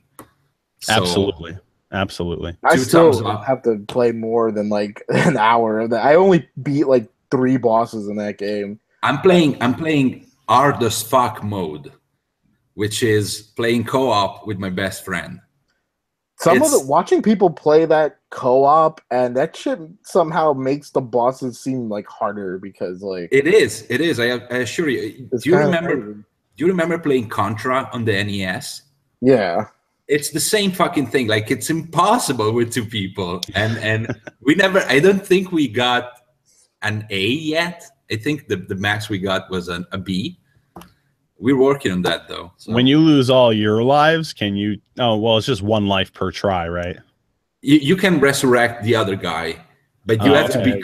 I was wondering if they had to steal the other person's life mechanic, like they did. No, but they get like one hit point. The amazing part is that you counter pink things. Yep. Okay, the same mechanic worked for resurrecting. The ghost of your friend becomes pink, basically. And you have to go exactly, and you have to go and counter that. The problem is in boss battles, unless you die very close to each other, it's fucking madness. Oh yeah, because there's shit all over the screen, even when you're playing by yourself. Yeah, and in one of the first the first levels that we played, there's that section that goes upwards, like on a tree, and Luca died at the base of the tree. And I said, "Fuck it, I'm gonna chase your ghost till the top of the tree and do it." It's just so fun with 2 people. It's for the type of game that it is, it's just perfect. So yeah, I would agree that if you took away the art style, it might not be the best game in the world, but it's infused in the design of this game. It's impossible. It's part and parcel, but it's not like it's a bad 2D platform shooting game. I mean, basically, if you like playing boss battles on old 2D platforming games like Mega Man, you get to the end boss battle at the stage, like the really hardest fuck ones near the end of the game, or like the old like hard bosses from like Contra 3 or whatever like that. If you're playing on super hard mode, like that's what this game is. It's 2D boss battle the game, like. Yeah. Hi, Luca. But yeah, Cuphead is so fun. It's so okay, fun. to be fair, we both die a lot. Like a lot. Sometimes I fuck up completely. So yeah, Luca, he said in the chat, of course it had to be a story where I die, and it's like he's like the master of video games, especially when like fighting's involved in the game. Fighting games, it's a no contest. Like, is the best. Yeah. So, yeah, Cuphead, thumbs up all around. Gus, do you have anything to add about this game? Your experience with it? Yeah, you know what? Like I feel almost contrarian to Cuphead, even though like I do like it. But when I played like the first couple of bosses, like I feel like I first that weekend where it came out and I played it and like I was dying a lot and I was like whatever because I had heard this is gonna be that kind of game and then like I beat the first like few bosses and I remember just feeling like it took a while to beat these bosses and the shit feels sort of tedious and then I just kind of put it away and then I kind of like wised up a bit and like my mood got a little better, I guess. And I was like, I feel like I really have to be in the mood for a game like Cuphead. And I understand 100% why people like love this game. And it's a really cool looking game. I'll tell you though. Yeah. But Gabe actually nailed it. I feel like if it not for the style, like it would just be like this okay. Yeah. Now that I think about it, I'm not sure I would love it that much if I played it solo though. Like playing it with Luca co-op, I can imagine. Like even if you die, like you're not mad. It's a fun, goofy experience. It's fucking fun as hell. Like it really adds up. So I think like the game probably because I had heard that they like it got delayed. I think like so many times, and they were adding like these platform stages. But like it seems like the game should have just been like a boss rush style of game. It sort of is, like, and it is in some respects. Yeah, but the platforming stuff, I'm like kind of like, okay, it's okay. But the boss stuff, while it can feel like it takes a long time, but boss fights are usually like 3 minutes, like tops. It's like those are fun at least. Yeah. They are fun, but I knew exactly what we were getting into when this game came out. Like I knew it was going to be hard. I know that's what it's notorious for, but like. Man, I get fucking mad at this game all the same. I got pissed, like more mad that I've been in a game in a while. Like I don't even think I got that mad during like the last Dark Souls game. Like, and I'm not making that comparison like everybody else is. It's the Dark Souls, but I fucking hate that. Like I'm just saying, like that's probably one of the last like hard games that I've played, and Cuphead by far made me way angrier. But the best part is that it's quick in restart. Like yes. The only boss that gave me problems in Dark Souls 3, for example, was what the fuck is it called? The old king? No. The guy with the dragon. You know what I'm talking about, right? I think so.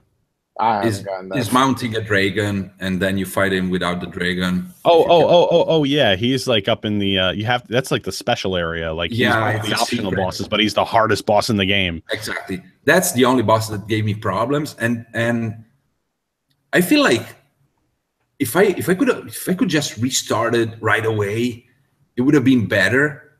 Yeah, you have to go back to the bonfire, and you have to run back there, and then we'll go through the cloud, and then see the Cuphead is amazing. It has that weird trials feeling, where you just. It does because you can actually like if you fuck up and you're not dead, you could just hit retry and then exactly.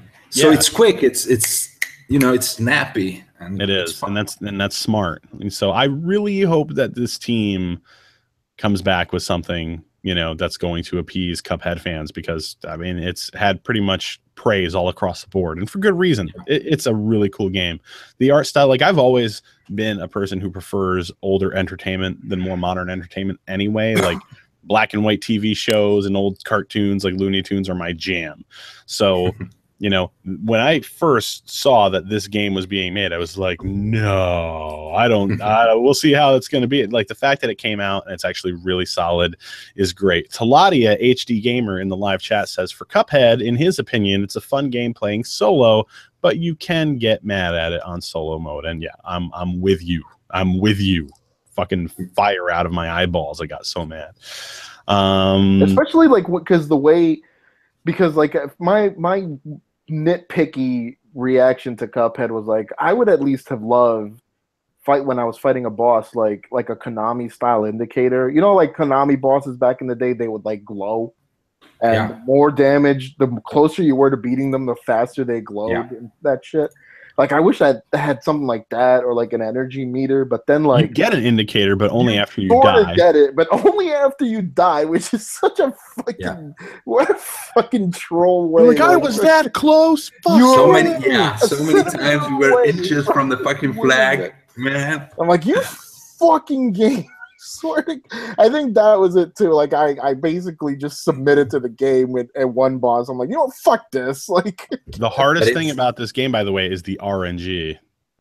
Because you can start a stage like, and you're in your mind, you're like, okay, well, I'm having trouble on this platforming stage. I'm just gonna like kind of memorize my way through it, but the patterns change each time you restart. Yeah, it's the first time. It's the first thing we noticed because we tried to exploit the game here and there. But yeah, nope.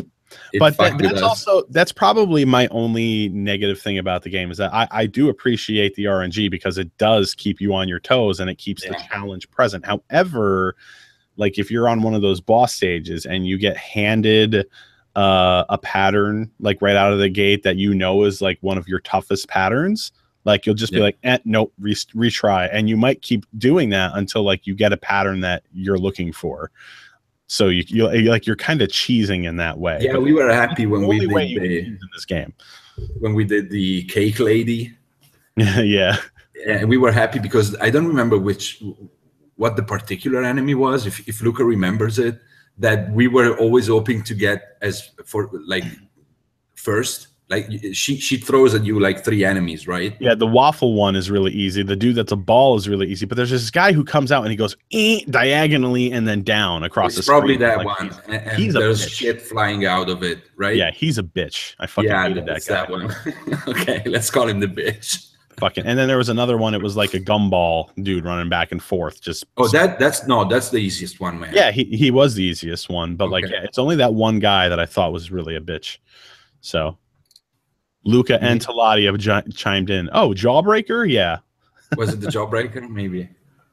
I don't think he was. No, Jawbreaker was the ball dude. He had the big Jawbreaker with a little Jawbreaker, and then they were just kind of, that was easy. They were just going in a circle, and you just kept jumping over them and then shooting. Yeah, actually, you're right. It was something that went diagonal and then plopped down. Yeah. So, yeah. Fucking Cuphead, fucking right. I had been playing Shadow of War. All I can say is that I think it's better than the last game in pretty much every way. I mean, it's more of the same, though. It's just there's more variety. Of the same. It's more of the same. Like there's more variety in the outdoor areas that you're playing in. You know, there's more abilities for your character to learn and everything for you to. So it's. And for me, so far, at least in the earlier part of the game, I've only put in a few hours, but like the Nemesis system still feels like more of the same to me as well.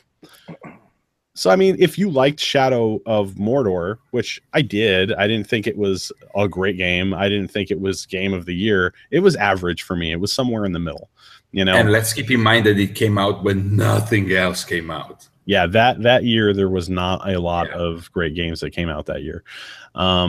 But if you like that game, this one I think is better. But if you were burned out on the last game, this one it probably isn't going to hold your attention too much either. So the story is way more ridiculous, though. I think I preferred the story the first time around, Shadow of Mordor, because it was a bit more grounded.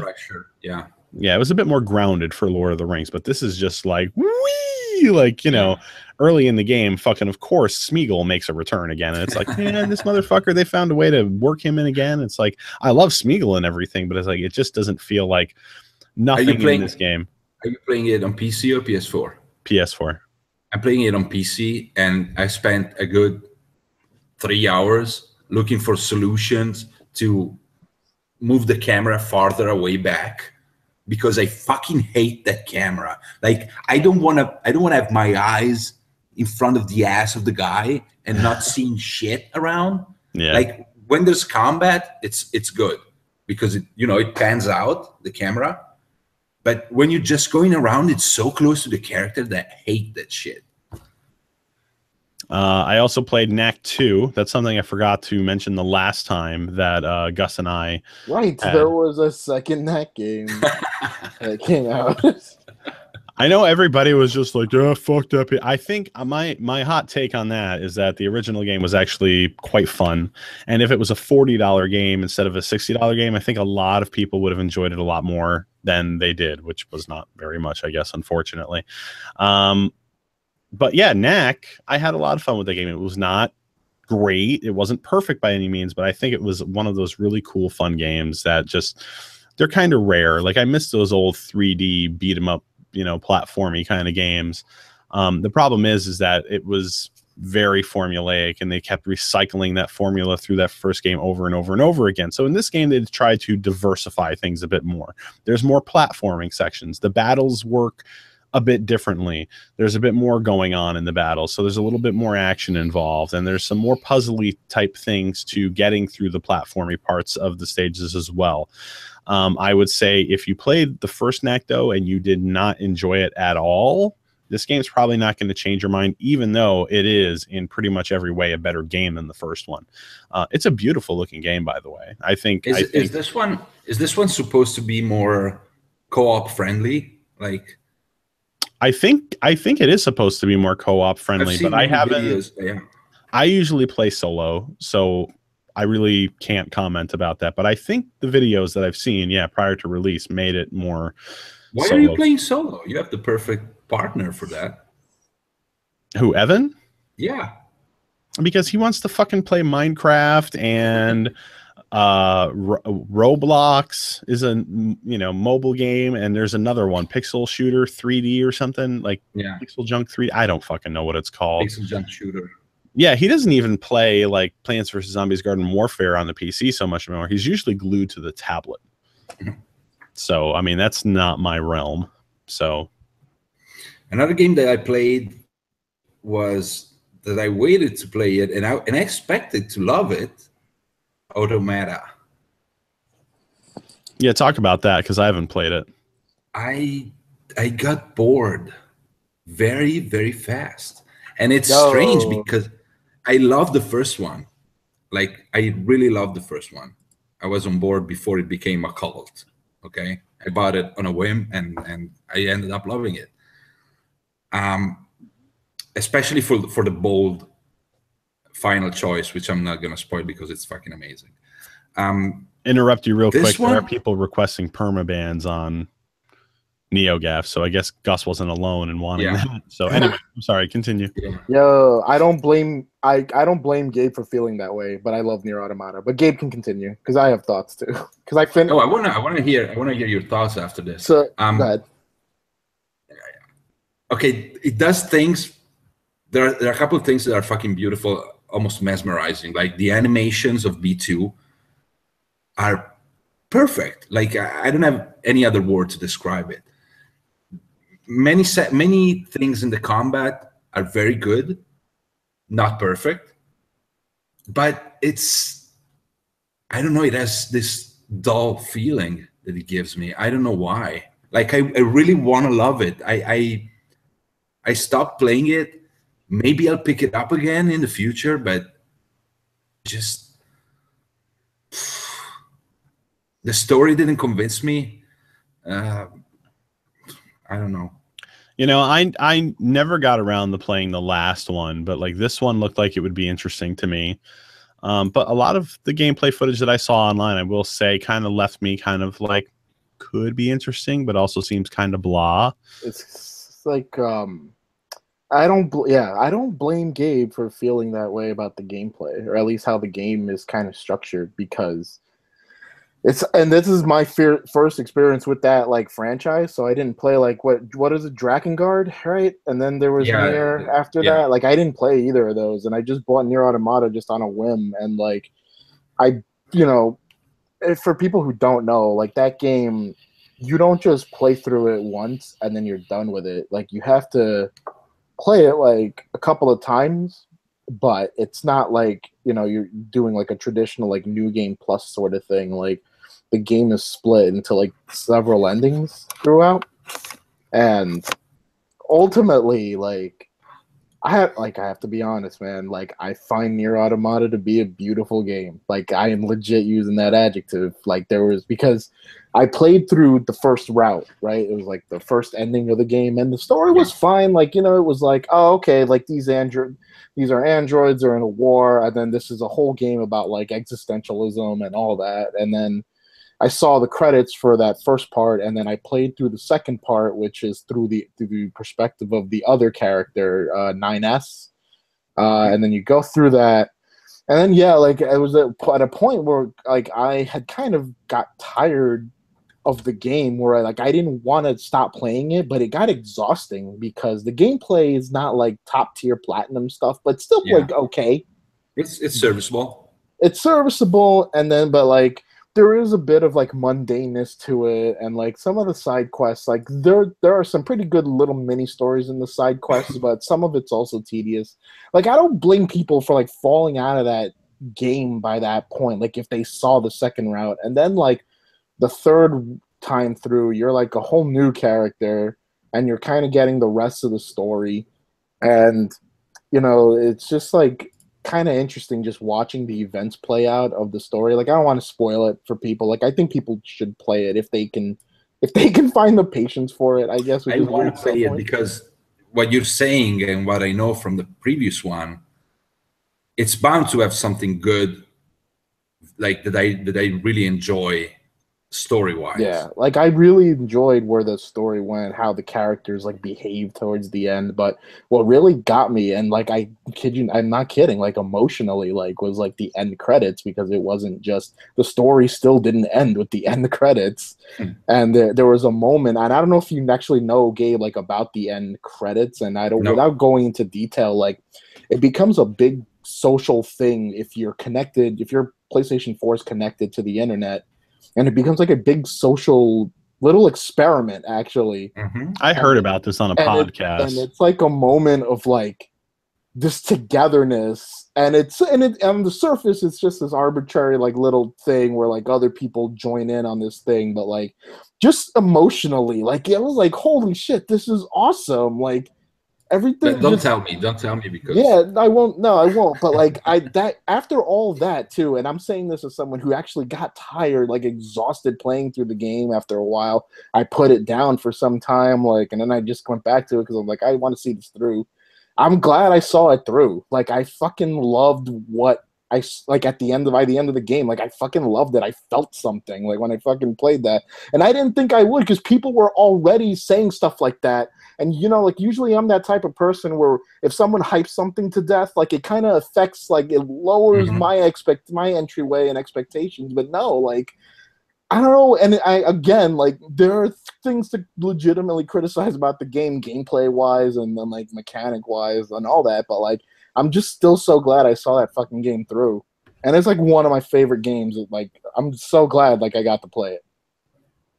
I will pop it back in again someday, man. At some point, like, because it was super cool. Like, it was just a super sweet moment, basically. And I'm glad, like, I'm so glad I stuck through it. Like, I did not feel that much when I fucking finished Zelda. Because, like, Zelda, it was like, 100-something hours, and then this thing happened. That's kind of cool. But Nier Automata, I felt something. Are you gonna get Odyssey, Gus? Mario Odyssey, or yeah, I have it pre-ordered. Yeah, I already like paid that fucker off. I'm not even gonna be able to play it on the first day either, because I got to work, and then after I get out of work, my wife and I are gonna go see Evil Dead the musical locally. Oh, nice! I'm going to a Halloween party that night. I can bet that Luca would want to come to the musical. Yeah, he's a big fan of Evil Dead. Oh, speaking of Evil, if you're somewhere in the front rows, which we're not because we only bought tickets like 2 weeks ago, like it's the splat zone, because like I guess blood is gonna like spray out on the audience members and stuff. Speaking of Evil Dead, it's been 2 weeks already since this convention. I went to New York Comic Con, and I went to the panel for Ash versus Evil Dead, the TV show. Yeah. And that was like legit the first time I existed in the same plane of existence as Bruce Campbell, like on the same like level. And it was so fucking cool to see that dude in person and the cast of that show. And they showed like the season premiere of the show, like it's supposed to air in February. That was such a fun time, man. Like those fans are nuts. They packed the Hammerstein Ballroom. I love that show, but like I felt like as fun as it was, like I thought like even for like Evil Dead, Army of Darkness, whatever, I felt like season 2 was like way over the top. Yeah. Like, so I'm kind of worried. And like, you know, they're out there right now and they're like, well, you know, there's a lot of people saying, why isn't Ash versus Evil Dead like airing right now? Because it's fucking Halloween and that's what it's done the last 2 years. And it's like, well, there's this little internet show called Stranger Things that's busting out right before Halloween. And, you know, it's interesting because nobody wants to compete with an internet show right now, of all things. But also that, like, the cast members of Ash versus Evil Dead, like, don't know what the future of this show are going to be. Like, Bruce Campbell was online saying, like, they're like, listen, if you like this show, like, subscribe to the Stars, like, streaming service, or get Stars on your TV, or buy the DVDs and watch them, because, like, if you're not doing that stuff, you know, like, I don't really know how much longer I want this show to go on. Like, I fucking loved season 1. I thought, like, if they condensed that, it could have been an awesome, like, you know, Army of Darkness 2 or Evil Dead 4, whatever you want to call it. Season 2 was fun, but it was not exactly what I'd want from the franchise. I don't know how much more they can keep dragging this out. So, yeah, they kept alluding to, like, the show, like, just, I don't know if they were like running out of money or it's just not all, the money's not all there, and they don't know if they can keep going. Yeah, I mean, I guess that from what I understand, they've written the 3rd season so that the ending is okay if they don't go further.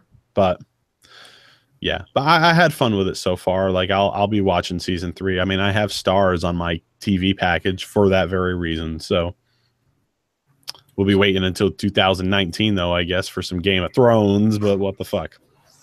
I still haven't watched the final. Gabe bitching about Game of Thrones next season. That was so great. It won't happen. I still haven't watched the final episode of the last What season. is wrong with you? I don't give a fuck. Like, you watch the rest of the season, though, and you don't watch the final episode. Look, pick the ticket, because you got to get in line along with Luca. That's like driving to the concert and then staying in your car in the parking lot, you son of a bitch. Yeah. Well, if I get to fuck in the parking lot, you bet your ass I'm going to stay in the parking lot. You do, but it's a big old hairy, smelly dude. Okay. See, he has no... He's open to anything. Yeah. Got a shot after all. Yeah. I came back to us, hairy, smelly dude. All right.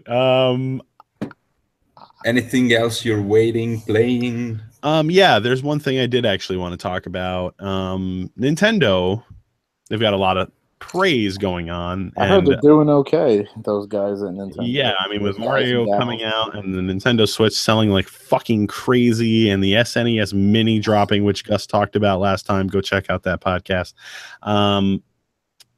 There's something that got completely overlooked, which I think is a big fucking deal.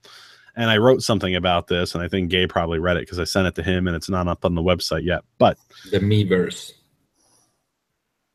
Spoiler alert. Well, that's part of it, but more importantly, in January 30th, 2019, Nintendo have announced that they are once and for all closing the Wii Shop channel on the Nintendo Wii. Yeah. Now, the Nintendo Wii does not just exist on the Nintendo Wii anymore, because it's also flawlessly emulated on the Nintendo Wii U, which we know doesn't have the largest install base, but it still has well over 10 million people who have those consoles. This means that if you need to transfer your account from a Nintendo Wii to a Wii U, you can't do that anymore. This means that if your hard drive inside your Nintendo Wii dies, you cannot go back to the Wii channel, the Wii Shop channel, and re-download all of your purchases. That's potentially hundreds, or depending on who you are, maybe thousands of dollars flushed down the drain. There's no way to access that content anymore. This is the digital future that everybody is raving about, ladies and gentlemen. And I'm sorry we didn't talk about this earlier in the show. I've been thinking all show. There's fucking something news-wise I forgot to talk about, and this is what it is.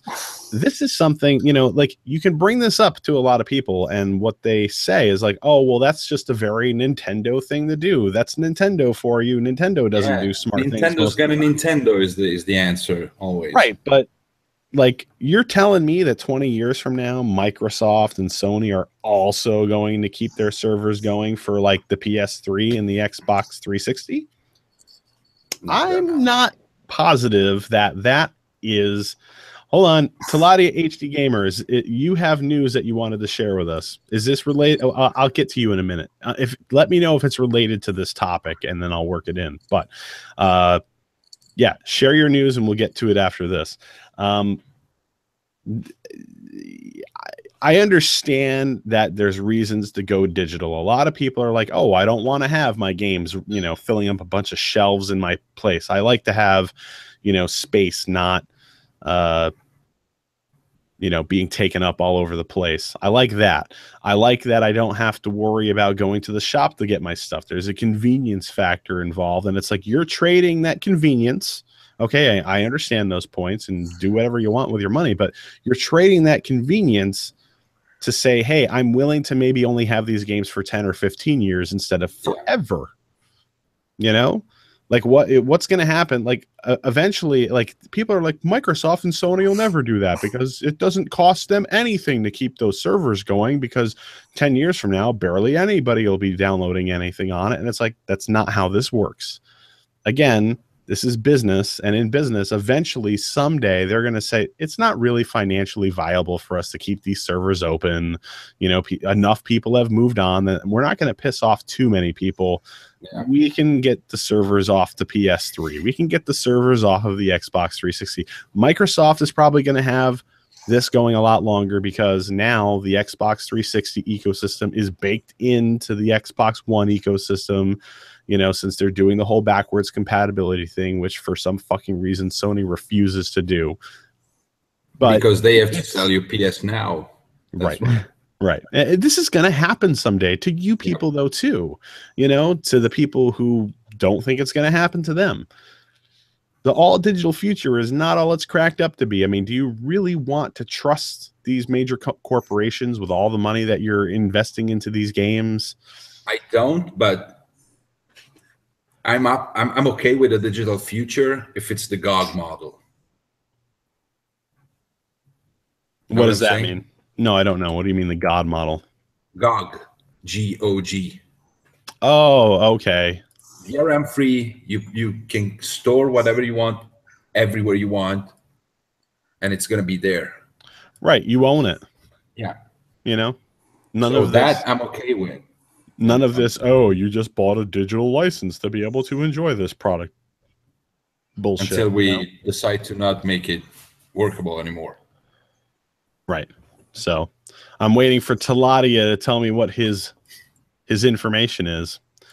I don't know if I have any other news stories myself that I wanted to share. I feel like there's been other news stories that I can't recall. I mean, again, this was an impromptu podcast, so I don't have any notes or anything in front of me. I'm you know, I'm kind of at a loss as far as that. This is oh, Taladia, this wasn't something you wanted to share on the podcast. Oh, you wanted to talk to me about it after. Message me now while I'm on the show, because I'm going to bed after this, buddy. Sorry.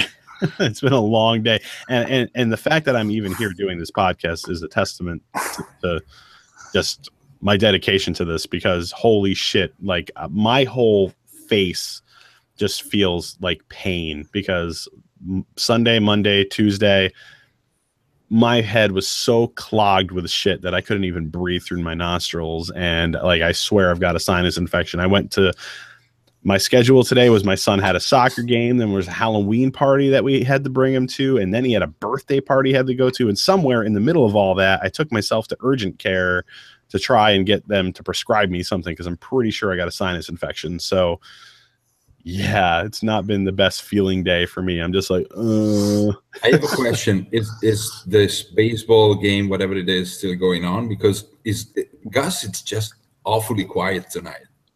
That's because he's watching the Yankees lose. Yeah. Yeah, they still losing?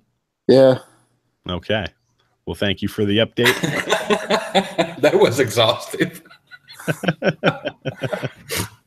I actually no. I like baseball and I like the Yankees too, but like I don't even care this year.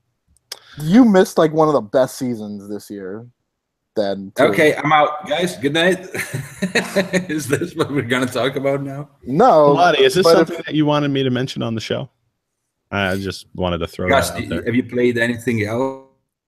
Have I played anything else? I'm trying to think. I don't think so. Oh, I've still like on and off been playing Metroid: Samus Returns, but I don't feel like I have a whole lot to say about that game. Like I kind of realized Gabe froze on my. Let's see here. Are you still there? Gabe died. Okay. Yeah, he froze up. But Taladia was talking to me about because of the Batman stuff. He said that WB Games Montreal is like posting a lot of like job postings.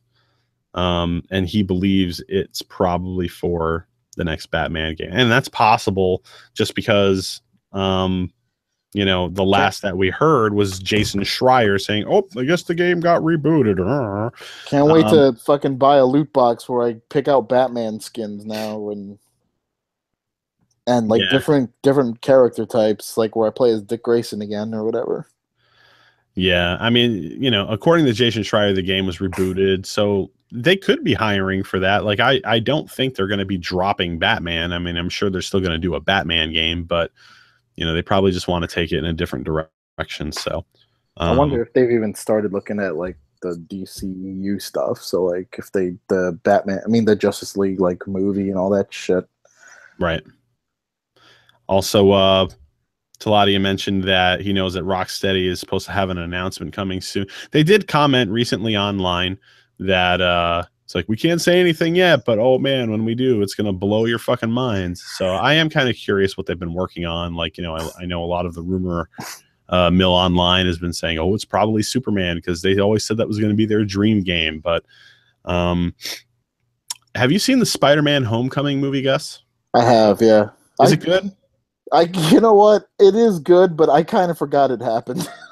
Okay. Like, I'm probably going to have the same experience. Like, I've been saying that, like, I'm really not crazy about the Marvel-verse anymore. Like, I'm kind of just done with it, and I have been for a really long time. My wife was at Target tonight, though, and she picked it up, so I'll see it soon. I don't know. I don't know if we talked about it, like, live on a podcast, but it, like, a lot of people, like, because I just know nothing but nerds, like, usually like the consensus is like, you know, Marvel, if Marvel's not making an entertaining movie, they're making like a forgettable one, I guess. But like, every time I watch a Marvel movie, like I'm like, it's fine, and I just move on because I don't feel like I need to be blown away by movies anymore. You know, if I make any sense. At least with superhero movies, not, you know, like. I feel like it's the opposite for me. Like, I used to be able to take in just those casual movies and, you know, I'd be like, man, that was fun. That was cool. And while I still find movies like that from time to time these days, for the most part, like it's not like I expect movies to be more exceptional, but those are the movies that I tend to like more. Okay. Like, if I was to watch this movie, Spider-Man, it's probably going to be forgettable for me, just like it sort of was to you. But Blade Runner 2049, holy shit. Like, I thought that was... I just mean within the realm of superhero movies. I don't even mean like Blade. Like, I haven't seen Blade Runner, but I heard good things. Yeah, like, you know, like I really like Deadpool, for example. You know, Deadpool was a really cool movie, but it was still a lot like the other superhero origin movies. But I still like that because of its humor and everything, and the fact that it was like a hard R rating. You know, fine, cool. Logan, fucking loved Logan. Logan was very good. Like, was good. It was great. Yeah, that was like one of the best movies of the year for me. Like, I'm not trying to dump on 2049. That might have been my pick for the year. Yeah, like, I'm not trying to dump on Spider-Man. Like, I mean, I'm being a little facetious, but like, I saw it in theaters and I was like, this is a good movie. And then I moved on with my life, and that's all I need out of Spider-Man nowadays. And I like the Guardians of the Galaxy, even though they're dumb but fun, you know. So, like, I'm not entirely against superhero movies. It's just like most of the Marvelverse, like the main cast members that we're used to seeing all the time. You're just tired of the Avengers, basically. Basically, and I hate the whole rigmarole of like, you know, those movies aren't really like standalone movies anymore. You know, like I was so turned off from Spider-Man Homecoming theatrically just because it's like they couldn't even put Spider-Man on the fucking cover of the poster without having Iron Man right next to him. Like, you know, come on, like make a and he's on the DVD cover too. He's on the Blu-ray cover. Right. To me, it's just like product placement for like the next Avengers is coming. You have to go see it. Like, I don't want to go to the movies to watch a 2-hour commercial. You know, like that's how I feel about all that shit. Taladia said, chiming in here, he thinks Justice League will be a great movie to watch. And you know what? I bet it'll actually be really cool because you know what? So far, I would say I want to be proven wrong on that because the commercials look like fucking trash. I want to be proven wrong though because you know Wonder Woman was amazing. Like I really that was really good. Wonder Woman was a great movie, and that is not a. And I really like Batman v Superman actually. So we'll see what happens with Justice I think League. I'll probably enjoy Justice League more than I would an Avengers movie. You just remind me randomly. I got to get my Star Wars tickets still. Although I think the next Avengers movie might actually grab me because of the Guardians of the Galaxy bit. Because everyone's finally fucking coming together, and fucking Thanos will finally show up after like what 5 years of like waiting for him to show up. Well, he wasn't Guardians of the Galaxy, but you know what I mean. Yeah, that should be really like badass. But like everything else going on in the Marvelverse is like, Thor. Oh, well, this next Thor movie is actually going to kick off a trilogy of Hulk movies, and I'm like, who gives a fuck? I don't. The fucking Hulk. Like, how many failed attempts at this character do we need in the movies? Before Hollywood stopped saying, let's invest more money on that. The crazy thing is Hulk is probably one of the more, like, he's one character that making a movie about Hulk should be easy as fuck, and yet they keep, like, dropping the ball on it for some reason. Yeah, they can't seem to get past, I don't understand the whole Hulk smash thing, and, you know, it's just, yeah. Yeah, because Hulk's, like, an intelligent, even as the monster Hulk, he's, like, an intelligent guy now. I don't know why they can't. Well, Thor Ragnarok actually makes it seem like they're going that direction, where he's finally not just like a fucking brute. Yeah. So. And I like Planet Hulk. I like that Planet Hulk stuff, which is getting reference in there. So that's why I'm a little excited for that Thor movie. Yeah, I wish I could say the same. Like, I'm not excited for any of these superhero movies coming up, really. Like, you know, I think. Is there something else I'm excited for this year? If there is, I can't remember. Like, my two biggest movies for the year for me. Oh, Star Wars, of course. Star Wars: The Last Jedi. But I'm not as excited about that as I was the last movie. Like, my big movies that I was looking forward to this year was It, which I liked, and pretty good. Blade Runner 2049, which again I'll say I think is a fucking masterpiece. And the reason why Gabe brought that up before, I think he was kind of baiting me into. No. I'll tell you why. And sorry for my internet just crapped out. That's okay. You're in Italy and you have shitty internet. I get it. Yeah. The guys in the chat were like impressed by the segues. And one goes, like, he basically dared me to hard segue Blade Runner into whatever we were talking about. See, the other day he linked me an article by Anita Sarkeesian, who basically was like, "Oh, well, here we go. Here's a misogynistic movie again by fucking Ridley Scott," and I was like, "Oh, come on, you gotta be kidding me." It was a me. great video called Anita Sarkeesian is trying to ruin Blade Runner just the way she ruins everything you enjoy. It was a great video. Look, like we started the show talking about the bullshit going on with NeoGAF and everything, and we led into like the Harvey Weinstein stuff a little bit. Like, I am 100% for, you know, equality for women and not treating them like pieces of fucking meat, you know, like, but sometimes you have to take things down a little bit. Man, I wonder if this works because this is from Discord. This link I just posted. All right, hold on a second. Let me open this up.